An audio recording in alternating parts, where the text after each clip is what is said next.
economics, business and market news covered. And of course, as always, we have Sipho Mantula with your Africa update just before 8 a.m. The number to dial 086 000 2032. Send me a WhatsApp voice note 061 410 4107.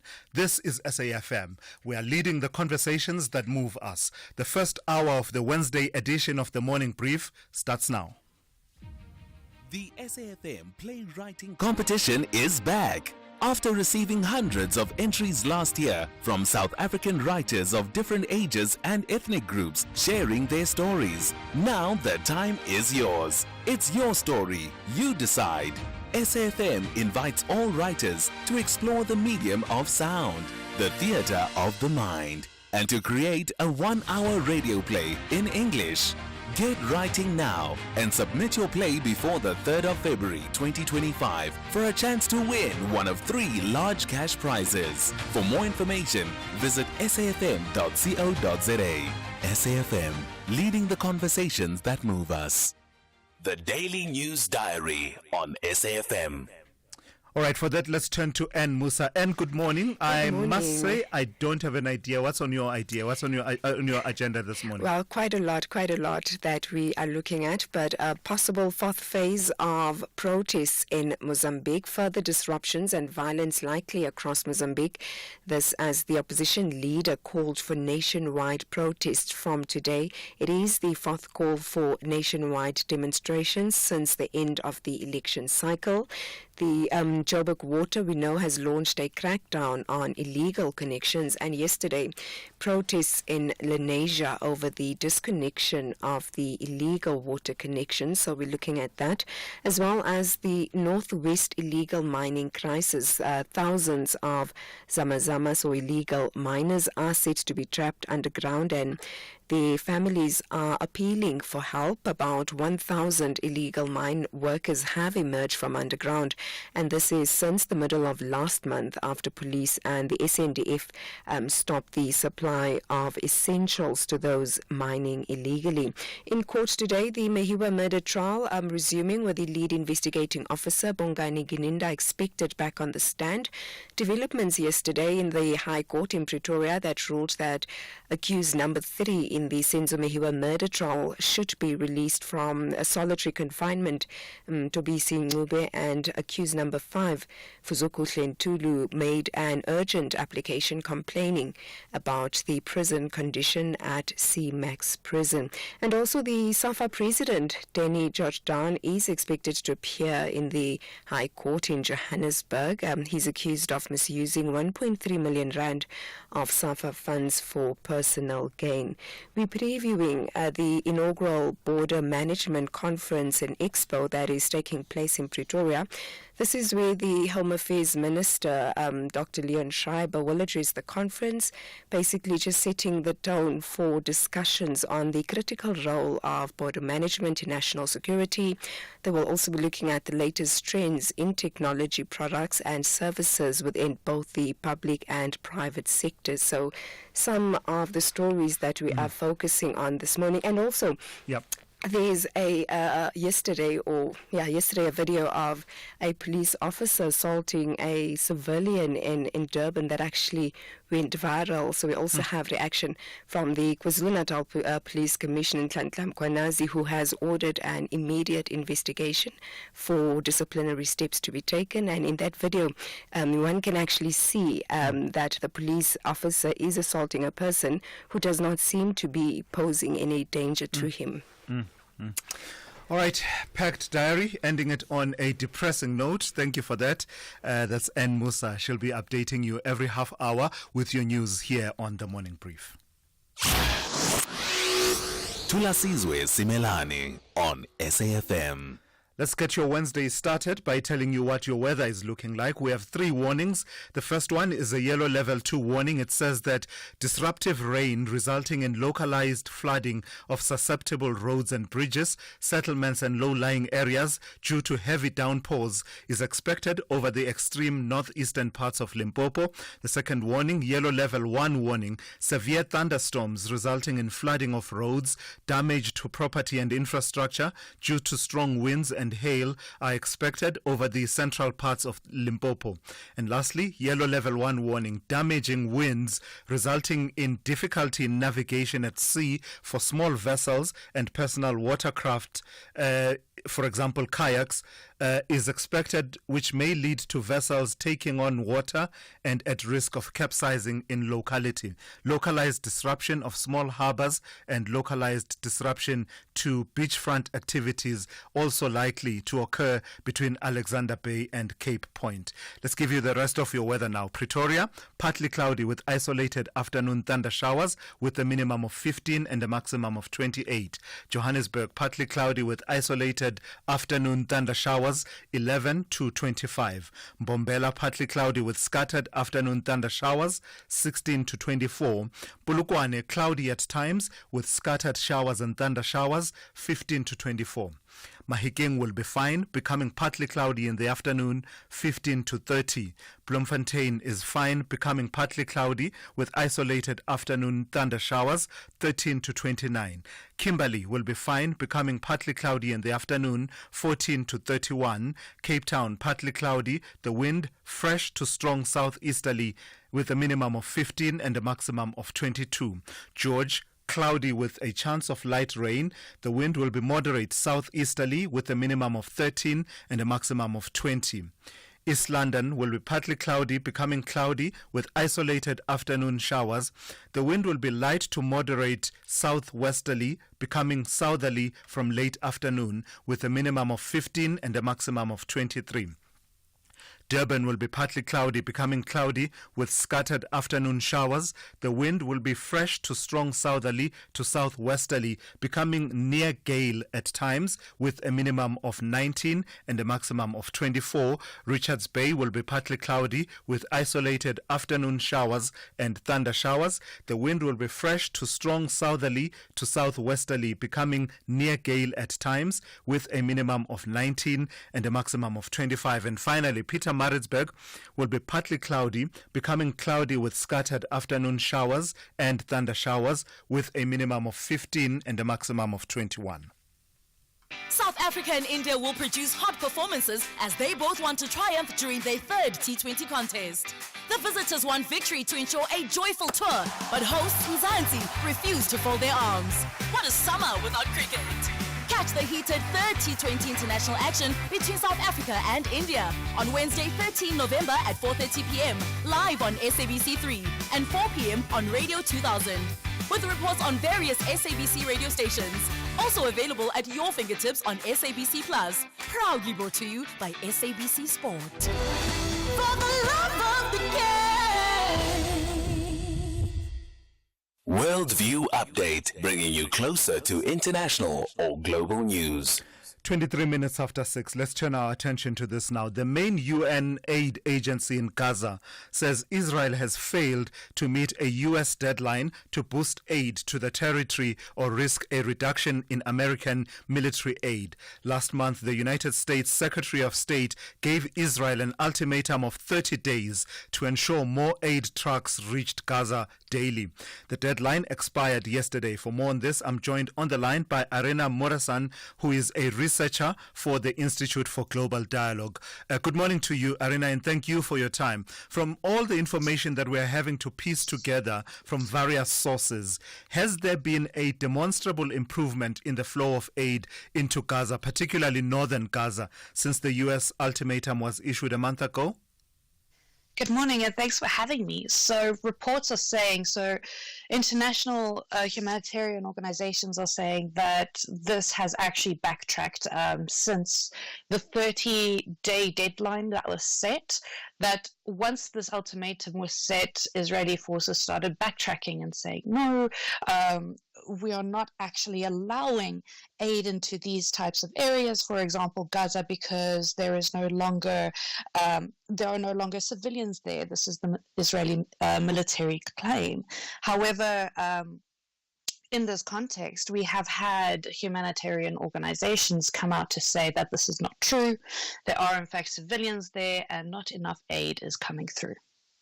So it's interesting that that would happen. What can we read into Israel's disposition towards the ultimatum of the United States, given also the context of a U.S. that is in transition from a Biden administration to a Trump second administration? So when it comes to the US and Trump, as we have seen historically, it's something that we can't actually really anticipate what's going to happen. But coming back to the US set demand to allow this aid into Gaza, and the conditions said that otherwise is going to reduce arms transfer to Israel. And unfortunately, even with this kind of inaction, the US State Department said it will not limit arms transfer because they believe that Israel has at least created incremental gains in this, and that they do not want to put a stop to this, and they want to create the condition to make inroads. But this inaction, the inaction of other countries, the words of Israeli policymakers specifically, which it transfers to a belief that policymakers have the right to act with impunity in Gaza, in the West Bank, when it comes to launching weapons, for example. And the lack of an action by other countries allows Israel to continue to escalate its behavior. So it's quite interesting, the response from the United States then to this 30-day deadline coming and going as it has.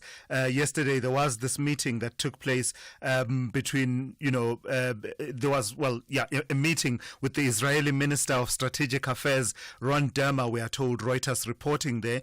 And after that, the comments being made by Antony Blinken that he emphasizes the importance of ensuring that changes that Israel says it is making are leading to actual improvement in the dire humanitarian situation in Gaza. So it would seem the update given by Israel was that we've changed some policies, we've allowed a bit more aid to flow into Gaza, but also adapted the IDF, the Defense Forces operational methods on the ground to accommodate this, but it's not translating to trucks rumbling into Gaza.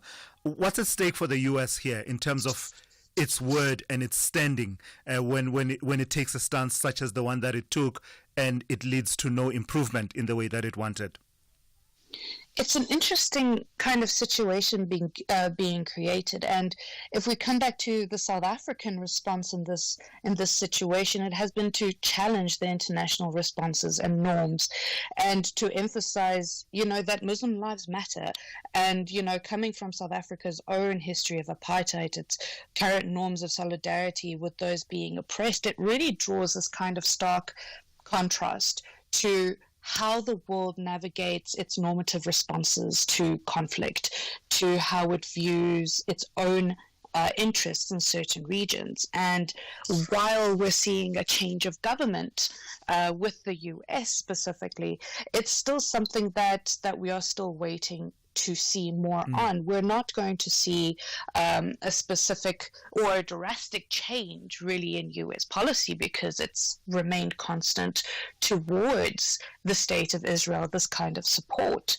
But in this term, or in this kind of context, the Israel-Palestine situation, the dire situation, just creates a very difficult scenario for the US to navigate its international interests as well. How much complexity is added, Arena, by the complex, shall we say, relationship that Israel has with the United Nations agencies, UNRWA, for example? Complete mistrust, and there's been, that tension that has been playing out between Israel and the main UN agencies. The Office for the Coordination of Humanitarian Assistance, OCHA, as well, whenever they put out details such as this humanitarian situation in Gaza, those being doubted and gainsaid by Israel. How much complexity does that add to trying to respond to the humanitarian situation in Gaza? this is a very interesting scenario because the United Nations, as we know, has been set up to navigate these very difficult scenarios and to, number one, put people first at the heart of the conflict. But Israel seems to be navigating the UN as it would a hostile country, for example, or a hostile entity that sees things differently. And the kind of rhetoric that's among, for example, Israel, or rather the fear created among Jewish populations of anti-Semitism attacks or retaliation, and it's also being driven by this rhetoric of, the need to defend oneself. And if that includes the UN, then so be it. But at the same time, Israel's actions are provoking, and it's always framed as a kind of inevitability that the Israeli leadership can't be held responsible for their own defense. And so they're also creating a self-fulfilling prophecy through acts of provocation, where there will be some kind of retaliation against this at some point. All right, thank you for your time and your insights this morning. That's Arena Morasan, who is a researcher at the Institute for Global Dialogue. At 6:30, let's check in with Ann Musa now with the latest news headlines. Good morning. Thanks to us. In the headlines, South African Football Association President Danny Jordaan is set to appear in the Johannesburg court today. He's accused of misusing 1.3 million rand of SAFA funds for personal gain. Two men accused of killing alleged underworld kingpin Mark Liffman are expected to appear in the George Magistrates Court in the Western Cape, and 57-year-old Liffman was gunned down at the Garden Route Mall more than a week ago. Civil society organization Kupanang Africa Against Xenophobia has criticized government for suspending food sales on and around school premises, saying it will exacerbate high unemployment among black women. I'll have details on these and other stories at 7. SAFM, guiding you through the rush hour traffic. Some quite heavy traffic coming into Joburg in from Lenasia and Eldorado Park this morning on the N12, the Potchefstroom Highway. Very heavy backlogs through the Golden Highway down towards what they call Dead Men's Bend, down towards the N1 connection. So if you're just driving in from Protea Glen from Lenasia, you might want to either reroute through Soweto or reroute up through Eldorado Park to avoid the worst of that. Mike 1's heavy this morning, Gold Reef City all the way through to Empire Road. That is heavier than normal. At the N1 between Brockfontein and Olifantsfontein as you come through Mid-Ram, looking busy. Widespread and thick mist as well across parts of Gauteng to deal with today. Durban, the Higginson Highway out of Chatsworth to Havenside, that queue is heavier than you'd normally be expecting for this time of morning. The N2 coming up through Spaghetti Junction towards Westwood Mall, that's already queuing as well as you line up into the roadworks there. And Cape Town, the very busy Stellenbosch Arterial Road has a crash in the Delft area at the busy junction of Symphony Way. So coming in from Cowes River and Blackheath through the R300 in towards Delft, that section of Stellenbosch Arterial under quite a bit of pressure into that scene. Rob Byrne, SAFM Traffic. This is SAFM Sport with Zai Khan. Good morning to you, Zai. So Orlando Pirates would say, once a pirate, always a pirate. It would seem this can't translate to once a Protea, always a Protea. Certainly not as far as Neil Mackenzie is concerned. I mean, it looks like loyalty's gone out the window. What happened? Huh? From opening the innings for us to now opening doors for the opposition. That's former Protea star Neil Mackenzie is switching sides. He's joined the Sri Lankan camp as a consultant for the upcoming test, and that's the series against South Africa. He was known for his record-breaking partnerships as well as deep cricketing knowledge, so Mackenzie will bring a unique perspective to help Sri Lankan players adapt to South African conditions. The two-test series kicks off on the 27th of November in Durban, followed by a match in Port Elizabeth. Both teams are vying for a spot in the World Test Championship final, so Mackenzie and his local insights could potentially be making all the difference. And let's talk about today. We've got plenty of action to look forward to. It's South Africa will take on India, all happening in Centurion later today, and you can catch the action live on SABC Sport. Soccer, the University of the Western Cape, they boosted their chances of progression in the CAF Women's Champions League Morocco 2024. They had a 2-0 win over De La Medina in their Group A clash. Mamelodi Sundowns will be the first of the South African 3 teams in this season's group phase of African Club competition. They'll get their campaign underway later this month.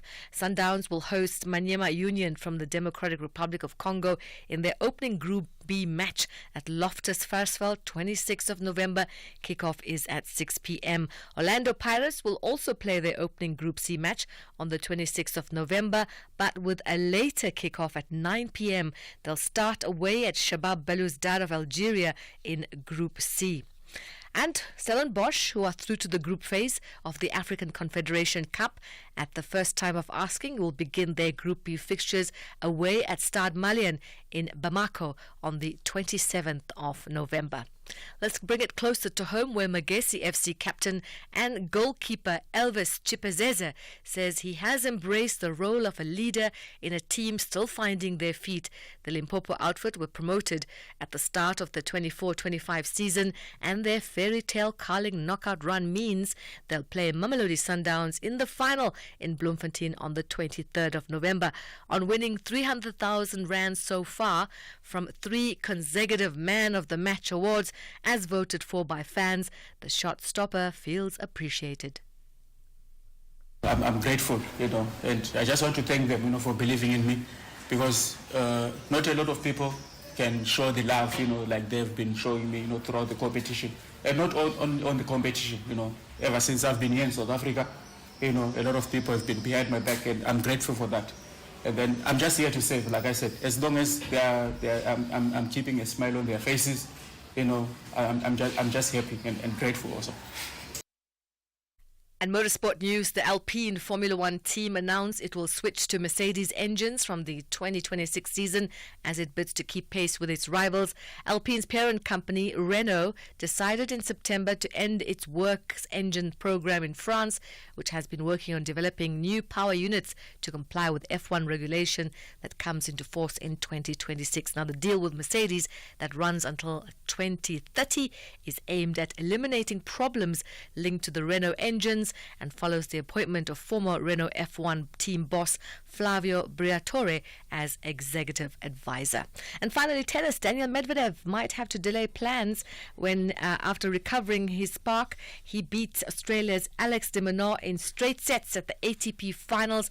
The Russian world number 4 said he was ready to pack his bags after losing his opening group match to the American Taylor Fritz, but he produced a serving masterclass to overpower de Minaur 6-2, 6-4. That's a wrap of your sport on the morning brief. More top of the hour. I'm Zai Khan. The Business Update on SAFM. For that, let's say good morning to Ntauling Lechela. Good morning to you, Ntauling. So let's start with Q3 results from Home Depot. You are saying this morning that they topped analysts' expectations. Morning, Thulas, and they did. Retailers operating in that building materials and home improvement market have seen sales decline or flatline in recent years following the slowdown of DIY shopping that took place during the COVID-19 period. And generally, consumers have been under pressure dealing with elevated inflation. But things seem to be picking up again, and this is evident in Home Depot's third quarter numbers. The group delivered a 6% rise in sales due to improved spending in that period. In the third quarter, the retailer benefited from contributions from its fairly new acquisition, SRS Distribution, and the uptick in sales also correlated with the time the U.S. experienced hurricanes. And so it says it's been seeing sales pick up as citizens and businesses repair their properties. Home Depot also raised its full-year outlook to reflect its better-than-expected third quarter results and some increased hurricane-related demand in the current period. It now projects total sales to increase about 4%, including the impact of acquiring SRS Distribution.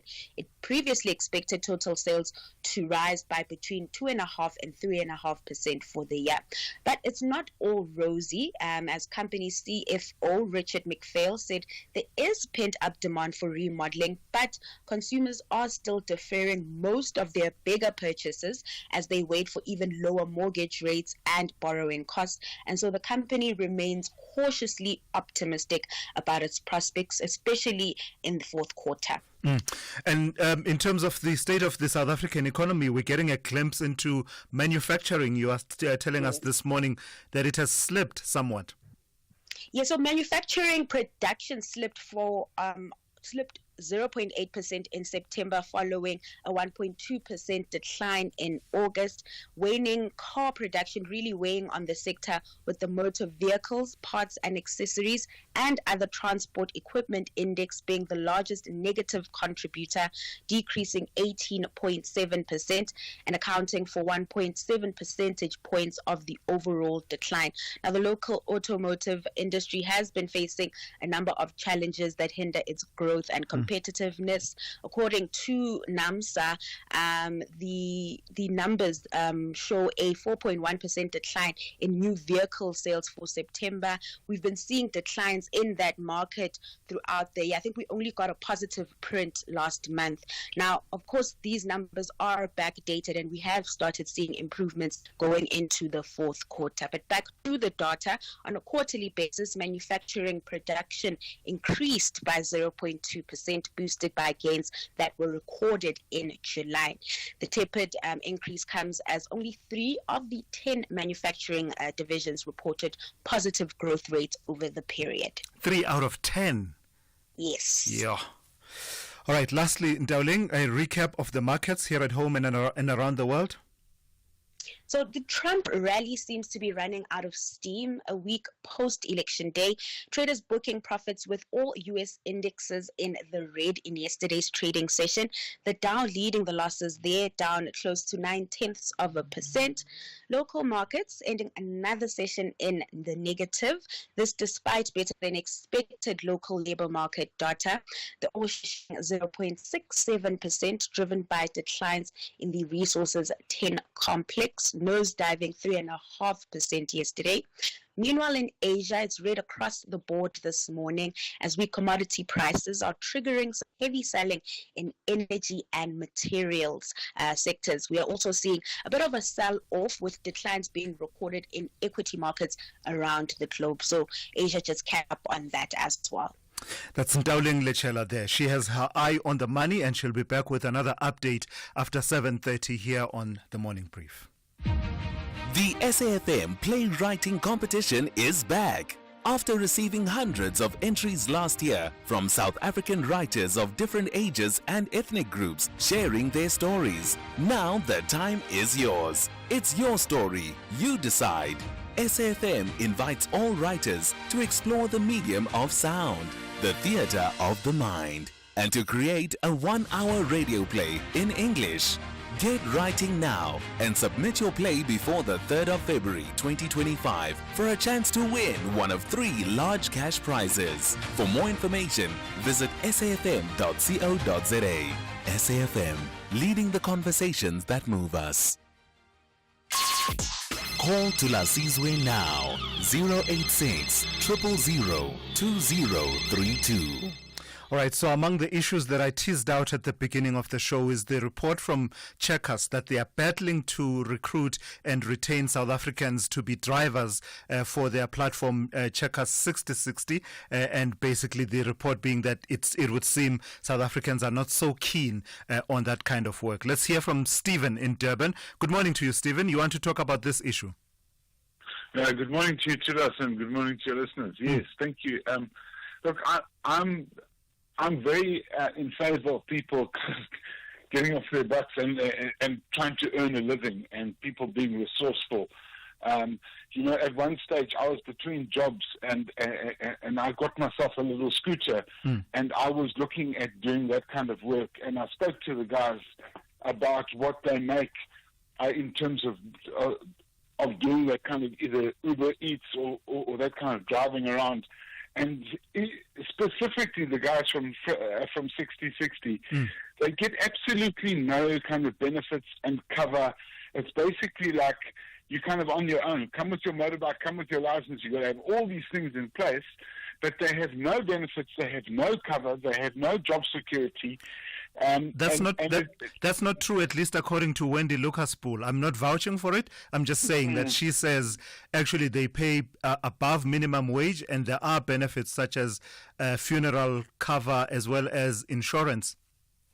Really? That's what the report on News 24 says. I wonder if that stuff is public or if that's just, if that's just opinion. I wonder how true that is, because as far as I've spoken to a couple of foreign nationals in central Durban, and the guys are like, we basically, it's not quite, I mean, it's a wrong term to use, because that was used during strikes, like scared labor. It's like no one else wants to do it.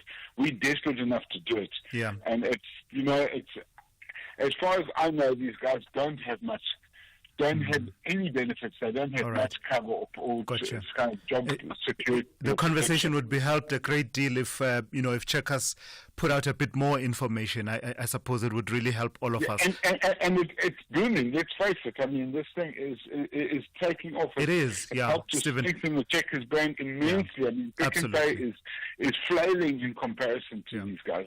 All right, Stephen, thank you for that. Stephen in Durban there. Let's stay with the theme. Let's speak to Archibald in Tshwane. Good morning to you, Archibald. You also want to talk about this report that says South Africans are not taking up the opportunity to be drivers for Checkers 6060. Yes, good morning, Krotman. How are you? Hey, Tada, who's it? Sure, thank you. I like the Krotman part. Thank you. Well, firstly, Miss Lucas is just lying to the public. I work at Wingtip Crossing Center. What up in Montana, what happened is we start working 8 a.m. Like now, I'm just preparing to clock in. And then we knock off 8 p.m. from Monday until Sunday. You are working the whole shift. You don't have, you only have 1 day off, or maximum 2 days off. Before you even join the company, you need to have your own bike. Without a bike, you will never be employed there. Secondly, you buy your own fuel. You use your own cell phone. You buy your own data. Thirdly, they pay you per trip or per delivery. So you sit in the store from morning to evening. If there is no single delivery for you, meaning there is no salary for you. Thirdly, every uniform that you wear, you pay for it. The uniform you see the drivers or the bikers wearing, even the box behind the bike, they pay for it. The box is about 2.5. Yeah. Really huge. There is nothing from a holler that Checkers gives you. I see. So on top of that, for you to make more money, you need to rush. Hence, we keep having accidents. Some of us, my friends, their legs have been amputated. Sure. You understand? Yeah. There is a horrific scene that we passed in. And Checkers even don't want you to talk to the media. Yeah. They keep sending us messages. Don't ever engage with the media. Yeah. Because they know what they are doing to the drivers. Hence, there is no single South African who happily join such company, because you can't sit in your own country and allow like you work under this condition. I hear you. Archibald, thank you for those rare and unique insights of someone on the inside. Just based on the figures that are given, that only 23% of the drivers, of the 7,000 or so drivers that are working for, who are independent contractors for Checkers 6060. Just based on that, is there a requirement that you hold South African immigration papers and your immigration status is proper before you can be part of the driving processes? Yes, for that, I applaud Checkers. They check your ID, or some are using asylum or passport, work permit, and the rest. They check all those requirements. And they make sure frequently it's updated. But the problem is, they can fire you anytime without any reason. You understand? Yeah. There is no benefit for you whereby you are fired, you go to URF to claim. There is nothing. The only thing that you can get benefit is if you are involved in accident, then maybe road accident can compensate you, or there is a certain percentage. Sorry, Archibald, I've got to move on. Just lastly, is the claim that they pay above minimum wage, at least, is that part of it at least true? No, because minimum wage is not a liter of petrol. You can drop off one trip, they can pay you maybe 25 rand or 30 rand. So for me to make more money, I need to push, rush. I don't even have to eat. There is no lunch, 1 hour lunch for you. Everything is on new speed. You need to be up and down in order to beat up, make more money. Thank you, Archibald. I really appreciate your insights, the insights of someone who is involved in that system. That's Archibald there in Tshwane. SAFM, guiding you through the rush hour traffic.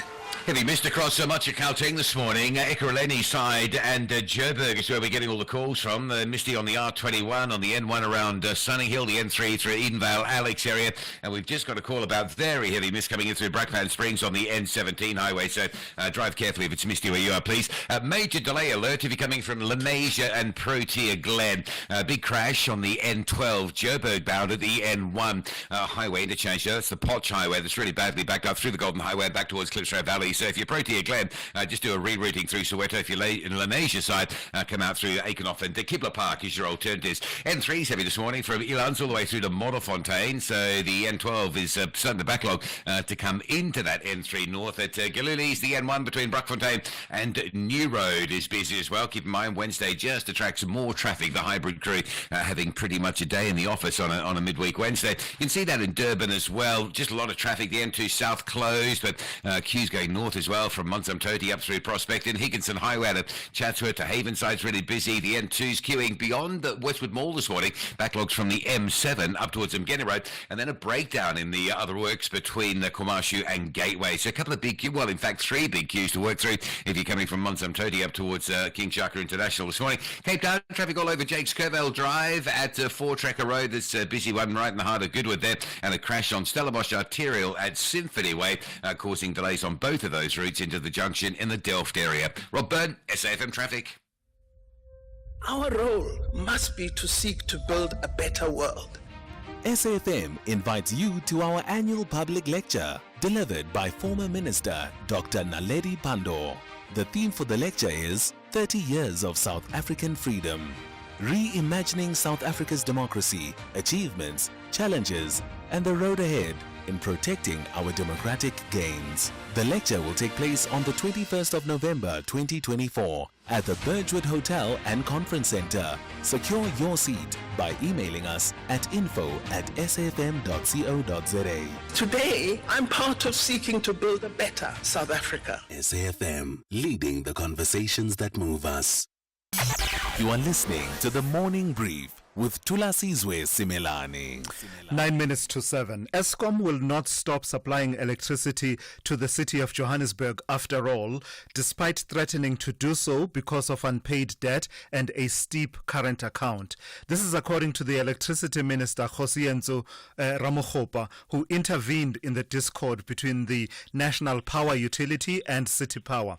At a media briefing on Monday, Ramokgopa announced that Eskom and City Power have agreed to an independent billing review and that the lights will stay on as a result of that. For more on this, I'm joined now by Morne Mostert, who is the head of municipal affairs at the Minority Rights Lobby Group, AfriForum. Good morning to you, Morne, and thank you for your time. So before the ceasefire of sorts was brokered by the Minister of Electricity, you had already indicated that you were ready to join the fight. Does the agreement to resolve the impasse amicably deal with the underlying issues behind the dispute as far as you are concerned? Yeah, good morning to you and to all the listeners. I don't think that the underlying issue is being addressed in this circumstance. So from the start point, it's important to note that given the situation of Eskom delivering electricity and the municipality selling that electricity, but never recouping that amount to Eskom, it relates to intergovernmental relations dispute. It means that when different state departments have a problem, they need to ensure that they resolve these disputes before it goes to court. Now, obviously, Eskom was threatening, and AfriForum would have made sure. But when you want to disconnect electricity, there's a very specific and important process that needs to be followed. And we, from AfriForum's side, were not sure that these processes has been implemented already. And I think another important point is, given the fact that the city of Johannesburg falls within the Gauteng province, why wasn't the Gauteng province or the Premier actually part of these discussions? If it's the Premier's responsibility to execute its obligations in terms of the Constitution, why wasn't the Premier part of these discussions? Or much more importantly, why has the Premier not decided to take action and join these discussions, or interrupt, or rather take action against the specific municipality if the municipality is missing an executive obligation? That is what his responsibilities in terms of the Constitution. And I think there is a really large gap in leadership from the Premier's side. And on the other hand, one needs to congratulate the Minister for Electricity to take action and actually have a route forward going forward. Now, obviously, as I suggested, the fact that the city is not paying their bills, there's a deeper lying problem there.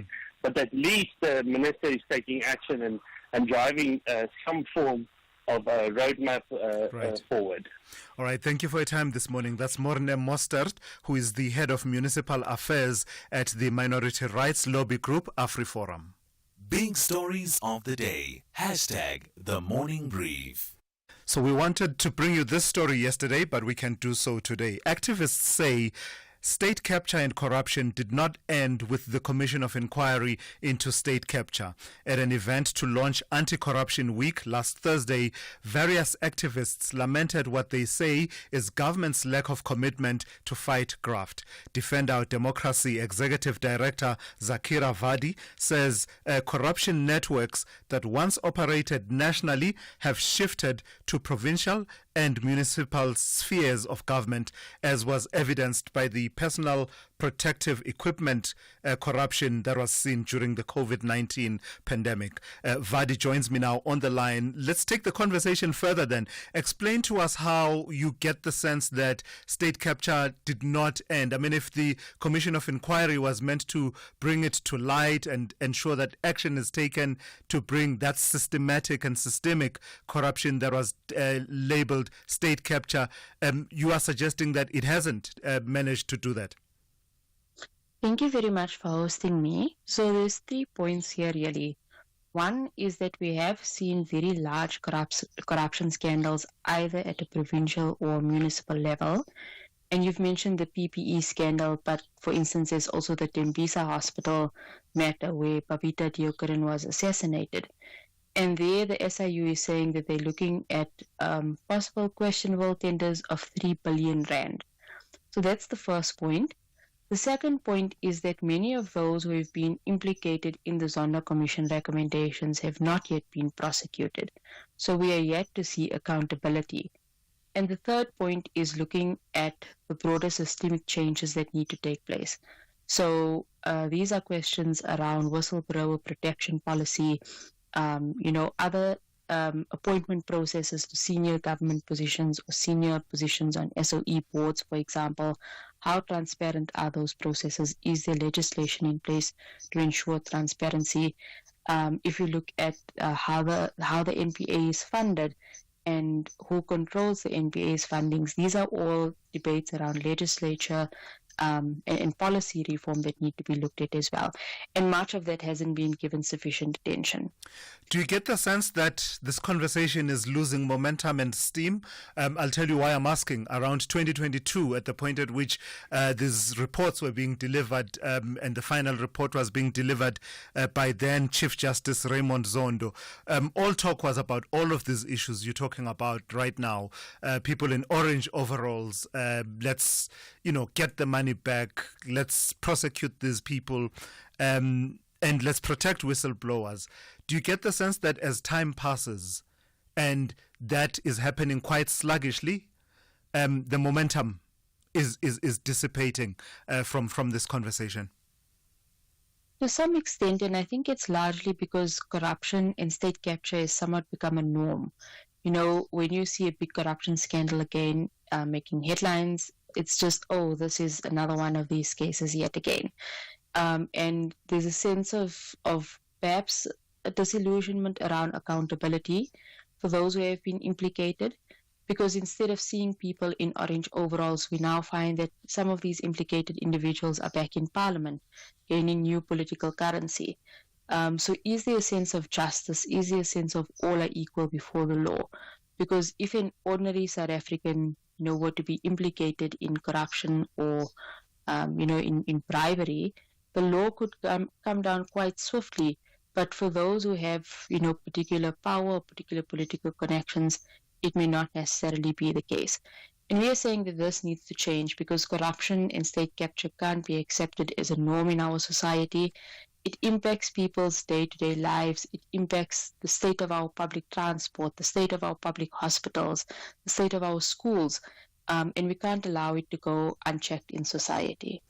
All right, thank you for your time this morning. That is Defend Our Democracy Executive Director Zakira Vadi talking about the sense that they are getting as civil society, that there's just no consequence management for corruption and state capture. Bringing us to 7 a.m., let's check in with N. Musa now with the latest news. Outsurance will go out of their way to try and save you money on your car insurance. If they can't, ask for 500 Rand. SMS out to 30754. Now that's good news.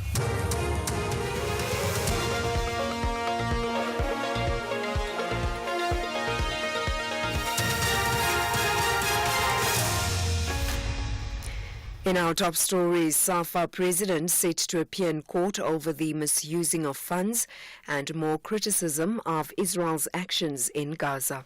Good morning. The South African Football Association President Danny Jordan is set to appear in the High Court in Johannesburg today. He's accused of misusing 1.3 million rand of SAFA funds. The charges against Jordan include fraud, theft and irregularly using SAFA funds to hire a communications company to manage his image. That was after former ANC Member of Parliament Jennifer Ferguson alleged he had raped her in 2017. Lifure Lerifulo is a former member of the SAFA National Executive Committee. The allegations have been in the public domain. We know that the Hawks at some point spoke to the media to say that they are investigating the raid at SAFA. What we now will get confirmation of later today is whether the Hawks say that there is sufficient evidence and a case for people to answer to, and secondly, who the Hawks have actually found to be also culpable. Two men accused of killing alleged underworld kingpin Mark Liffman are expected to appear in the George Magistrates Court in the Western Cape today. 57-year-old Liffman was gunned down at the Garden Route Mall more than a week ago. He'd been scheduled to appear in the High Court in Cape Town last Monday on charges including the murder of steroid smuggler Brian Weinstein. Liffman had been accused of association with the private security industry and involvement in extortion. Civil society organization Kupanang Africa Against Xenophobia has criticized government for suspending food sales on and around school premises, saying it will exacerbate high unemployment among black women. Government's precautionary measures follows incidents of suspected food poisoning among hundreds of learners in various provinces. The organization's spokesperson, Dr. Dale McKinley, says informal trading is often the only source of income for food vendors. This has been going on. The first cases of the food poisoning were months ago. And it seems to us a very rushed and very hasty kind of decision that is in some ways a panic. In the case of informal traders, particularly around schools, these are not people who are just selling willy-nilly any foods and snacks. These are oftentimes people that have been there for years. That's their livelihood. They have agreements with the school. It seems like there was just no consultation. There was no plan. There's no sense of trying to determine who might be responsible for this, who the suppliers are, where the real sources of this problem are, as opposed to going after people whose livelihoods depend upon food sales. Watchdog and research organization Media Monitoring Africa has expressed concern on what appears to be conflict in the Government of National Unity regarding the SABC bill. The director, William Bird, says Communications Minister Solly Malatsi's decision to withdraw the SABC bill is correct as it's widely considered to be flawed. but says the bill sought to get rid of the editor-in-chief at the SABC and make that the role of the CEO, as well as allow for gross ministerial interference, but says public broadcasting funding models need to be urgently researched and short-term solutions brought before Parliament to deal with the SABC's worrying financial situation. If you look at the money that they've given away and thrown at SAA, yet every time they've done something for SABC, it hasn't been, okay, here's 5 billion rand.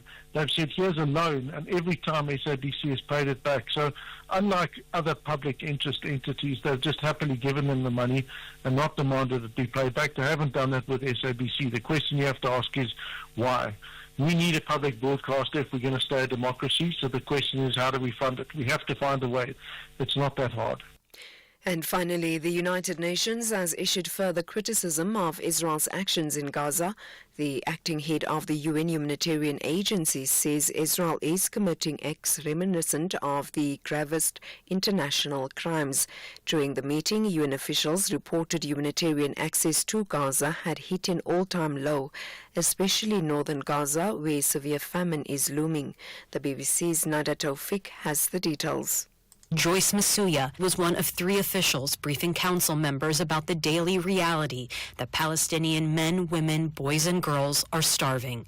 In Beit Hanun, which was besieged for more than a month, food and water reached shelters yesterday, only for Israeli soldiers to forcibly displace people from those same areas today, she explained. Ilse Karas, the Assistant Secretary General for Human Rights, said the pattern and frequency of Israel's attacks suggest a systematic targeting of locations known to be sheltering a significant number of civilians. Recapping the top story, the South African Football Association President Danny Jordaan is set to appear in the High Court in Johannesburg today.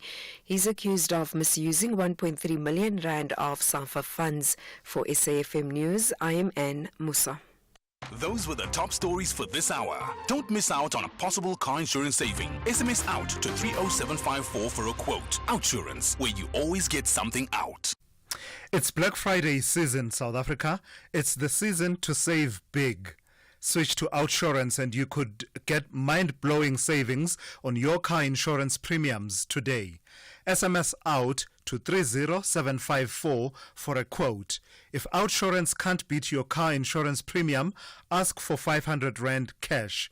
And make that 1,500 Rand cash if you've been claim-free and with the same insurer for 3 years. Monthly savings if they are cheaper or cash in your pocket. It's a win-win for you. SMS out to 30754 to switch and save today. That's out to 30754. Outsurance, where you always get something out. A licensed insurer and FSP. T's and C's online. SAFM, guiding you through the rush hour traffic. Still very misty across northern parts of Joburg, around Sunning Hill and the Woodmead area on the N1. I've just had a look at the cameras there. Very thick mist. It's an interesting situation around Gauteng. Got very heavy mist there. You go up the road a little bit and it's bright, clear skies and sunshine. So just take it easy if you're driving where it is misty. I believe the N17, Brackland Springs, is quite a mission to get through as well. Still with delays coming in from Lenasia and Protea Glen along the N12 Potch Highway. That's up to a crash at the N1 highway interchange. Crossing to Durban, make sure you've got plenty of time to get off the south coast for your flight connections at the airport. You've got heavy queues at Prospect and from 20 Hill. You've got more traffic jamming up from the M7 through Westwood Mall, and you've got a breakdown before Gateway in the roadworks there. That's pushing a queue back beyond the Komashu Highway, so that's all getting very busy. You can tell it's a busy Wednesday if you look at Cape Town and you see the R300 queuing like it is this morning. Normally you get through okay, but this morning the R300 going north from Delft, from Hindle Road, all the way through to the Van Riebeeck Road exit in Kales River. Very heavy. Also crashed Stellenbosch Arterial Symphony Way, still backlogging traffic both directions, and there's queues and pressures all over the heart of Goodwood, Fort Trekker Road at Jake Scoville, and the N7 south is heavy this morning. Queues from Plattercliff Road down towards Bosmansdam Road for an exit into Summer Green and Edgemeads. Rob Byrne, SAFM Traffic. A very good morning to you. In your SFM sports headlines, there's cricket, and it's a very confident Proteas who are looking to outplay India. That's on the Highvelds today. And in rugby, scrum half Cobus Reinach admits there's history between the Springboks and England ahead of their clash at Twickenham. We'll delve deep here on the Morning Brief Sport around 7:30.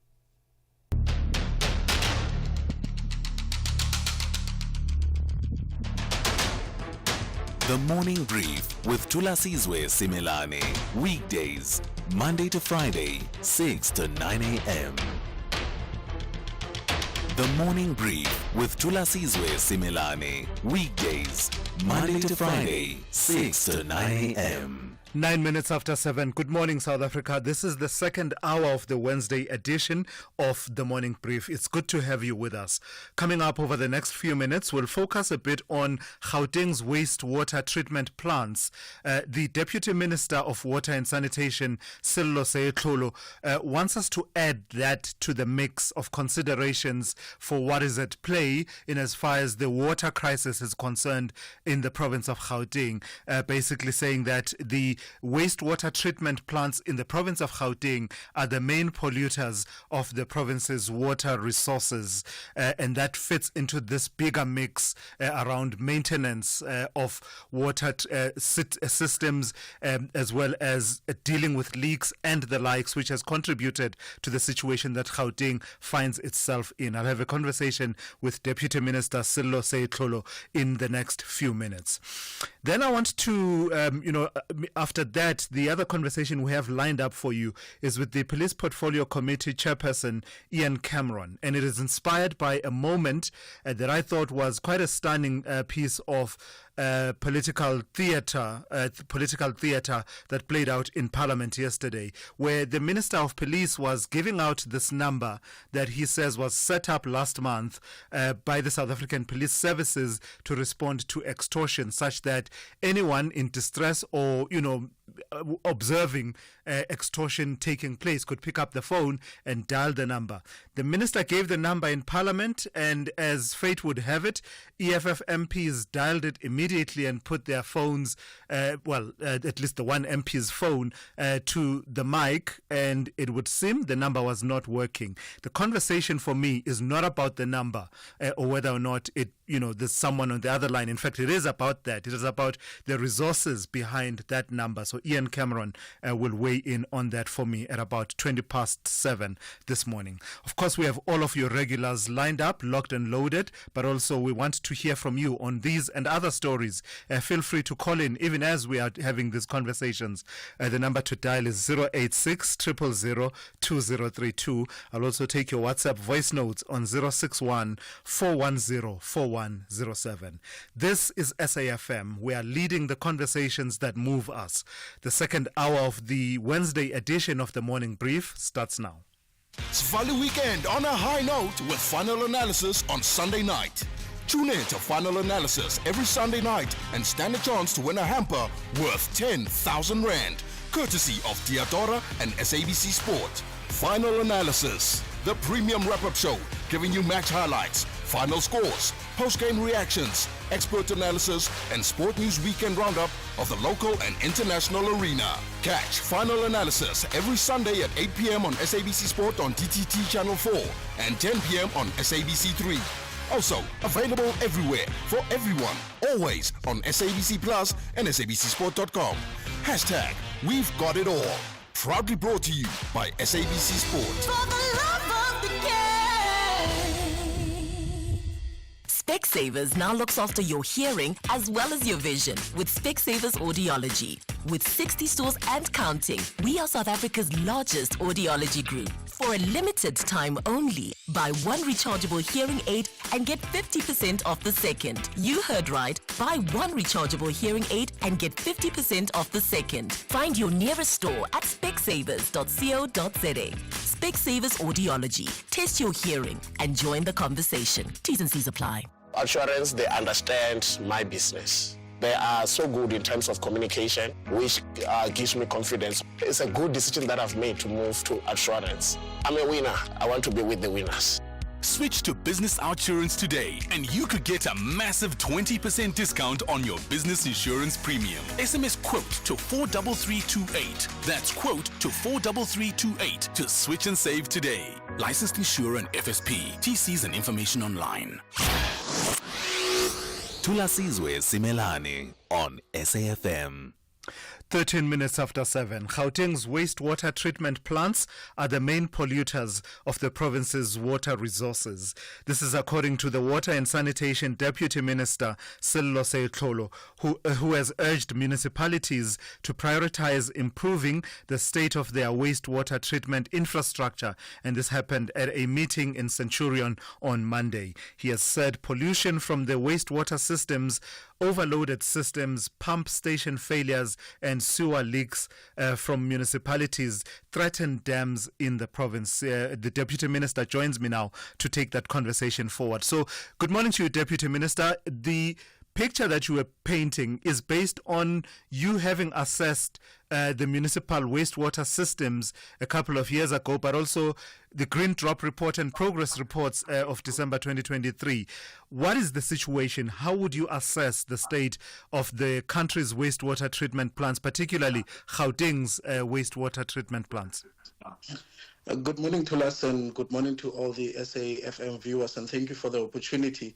If you allow me, Thulas, I perhaps want to make reference to the Stats SA's the quarterly labor force survey for quarter 3 that was released yesterday, which obviously speaks to a very dire employment situation in Gauteng, where we are not seeing sustainable, inclusive economic growth that is leading to meaningful job creation.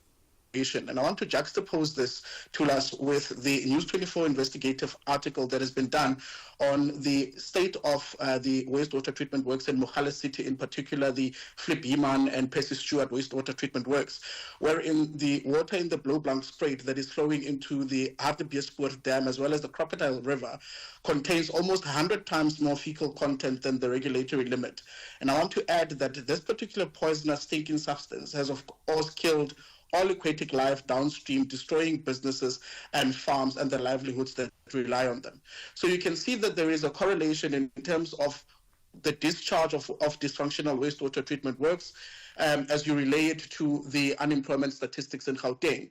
And this is a conversation that, of course, if you were sitting at home and you would not really think about that sewage would have such a great impact on the local economy and the job creation ability of the Gauteng province, in particular the wastewater treatment works that are consistently and continuing to pollute our water resources. Gauteng alone and its municipalities discharge 160 million on estimated liters of raw sewage into our water resources, particularly in the context of the Vaal River system.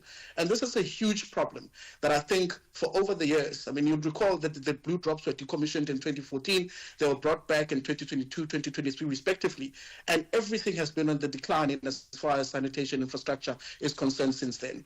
What is behind all of this, Deputy Minister? Where is the failure emanating from? Well, it is a historical issue of the lack of operation and maintenance budget. We know that municipalities over the years have had operation and maintenance budget, but it has not really went into operation and maintenance of these particular wastewater treatment works. We've seen some of the wastewater treatment works are operating at over 200% to their capacity. That's because they've not been refurbished, they've not been upgraded. So one then asks the question, what has been happening with monies, with grants? The Department of Water and Sanitation in this past financial year has spent over 11 billion in terms of its Arabic and WISIC grants to municipalities to assist them with our water and sanitation infrastructure. This has not happened. Now, this could largely be because the sanitation aspect of things has not had to be a very critical and crisis-like conversation over the years. And what we are seeing now is that we are suffering the impact of what has been historical neglect, the inability to appoint fit for purpose and qualified people that maintain and operate these particular wastewater treatment infrastructure. And as it stands, the situation, as I call it, is in a crisis of magnitude proportions. Crisis of huge proportions. Are you entirely helpless as the national sphere of government within the context of the clear demarcation of roles and responsibilities provided by the Constitution? Is there nothing you can do with you having assessed this to be a crisis, but yet the response not being adequate at municipal level? The minister has been very adamant in that distinction. You'd recall in some of the media statements and the media press briefings that we've done, the minister has said constitutionally, the mandate of municipalities is this in as far as water and sanitation is concerned. And our responsibility as a regulator in the space is to do the following. We can provide as many grants as possible to us. We can provide as much technical support as we can. But if there's no administrative and political will, as we've seen over the years, nothing will be able to fundamentally change. I mean, many of the grants that municipalities receive in your municipal infrastructure grant, for example, we've read horrific stories over the years of how this grant has been used to pay salaries and not directed to infrastructure. And it could be said about the work that we're doing as the national department in terms of the technical support that we're providing to municipalities, in terms of assisting them with providing clear business plans. Are we not at a point, though, Deputy Minister, where perhaps the conversation should even be escalated to including the president and invoking powers, perhaps, to declare this a kind of, state of disaster of some sorts? And that's one of the experts that attended the meeting on Monday actually highlighted the fact that because we are in such a crisis, should we not be looking at that? You'd recall that the president has assigned the deputy president to actually head a water and sanitation task team. The director general of the Department of Water and Sanitation, Dr. Sean Phillips, is part of that. But we haven't really seen anything that is, I would say, that is towards actually coming up with something that is precise, that is definitive, that will have South Africans saying, yes, action has been taken at this point in time. And that's a conversation that I intend on having in inclusion of that particular forum, as well as including, we have to recognize, to us, that this isn't a situation that is going to be resolved by government alone. We have to be able to partner with academia. We have to partner with experts. On a daily basis, one receives messages across the board of people who say we've got solutions. How do we then streamline those solutions to make sure that we're actually able to say, once we call a state of emergency, for example, if I can put it like that, then we've got all the role players lined up who would be able to take over the maintenance operation of these wastewater treatment works in the context of Gauteng as the biggest polluter of our water resources, in line with what we are looking at in terms of the Vaal River, which contributes 40% of our economy. All right, thank you for that. That's the Deputy Minister of Water and Sanitation, Thulasizwe Simelane. He has flagged and highlighted this issue as one that is in crisis, the wastewater treatment plants in Gauteng, as well as their pollution of waters within the system. But what is the follow-through? That is the question that remains to be answered. What is the follow-through by way of making sure that this situation is resolved? The SAFM playwriting competition is back. After receiving hundreds of entries last year from South African writers of different ages and ethnic groups sharing their stories, now the time is yours. It's your story. You decide. SAFM invites all writers to explore the medium of sound, the theatre of the mind, and to create a 1-hour radio play in English. Get writing now and submit your play before the 3rd of February 2025 for a chance to win one of 3 large cash prizes. For more information, visit safm.co.za. SAFM, leading the conversations that move us. The Morning Brief with Thulasizwe Simelane. 22 minutes after 7. Last month, the South African Police Service launched a national hotline in an attempt to tackle an apparent rise in extortion-related crime. At the time, National Police Commissioner General Fani Masemola said the hotline would allow them to prioritize extortion-related crime, but it is believed that the hotline works sometimes, but not all of the time. In fact, that is the concession that was made yesterday by the Minister of Police, during what turned out to be a stunning moment in Parliament, opposition politics, and just political theatre that played itself out. Ian Cameron is chairperson of the Portfolio Committee on Police. Good morning to you, Mr. Cameron, and thank you for your time. So yesterday, the MP Umphile Mautwe of the EFF right there and then, asking the minister to dial the number and then going on to dial the number herself, and it would seem the number was not working. I've made the point that for me it was not about the number, it was about whether or not the confidence we are seeking to build around the issue of extortion and responding to it is backed up by action. I don't know, am I reading too much into this? What did you make of that exchange that played out yesterday? Good morning. So thank you, first of all. I think it's important that we discuss this. I think it was a bit of political theatrics. I tested the number last night. I tested it again this morning, and it worked just fine. So I'm not saying that it worked then. It could have been that there was some kind of an error, but it did work the times I tested it. I think the problem with this is that there's a lacking in-depth multidisciplinary kind of strategy that everyone's kind of waiting for from the South African Police Service. And in the Minister's defense, I mean, from a political leadership point of view, he's touched on all the right points. When we were briefed in the Portfolio Committee about extortion, again, the ministry, both the minister and the two deputy ministers all touched on all the correct points. The problem comes with SAP's management, which seems to be extremely lacking in terms of a specialized and detailed approach to tackle extortion. We're waiting for feedback after our first round or first session with them regarding extortion, because what they presented to us didn't really feel like a strategy. It felt like a bit of a basic overview of what the state could potentially do regarding extortion. Let me ask you, Mr. Cameron, is it good enough, though? You're saying that you tested the number and it worked just fine, and you're saying what happened yesterday was a bit of political theatrics. I'm willing to accept that, but what do you say to the argument that says the mere fact that even the minister felt the need to concede that the line is functional, quote-unquote, to an extent, and, quote-unquote, has problems here and there which are, quote-unquote, being attended to.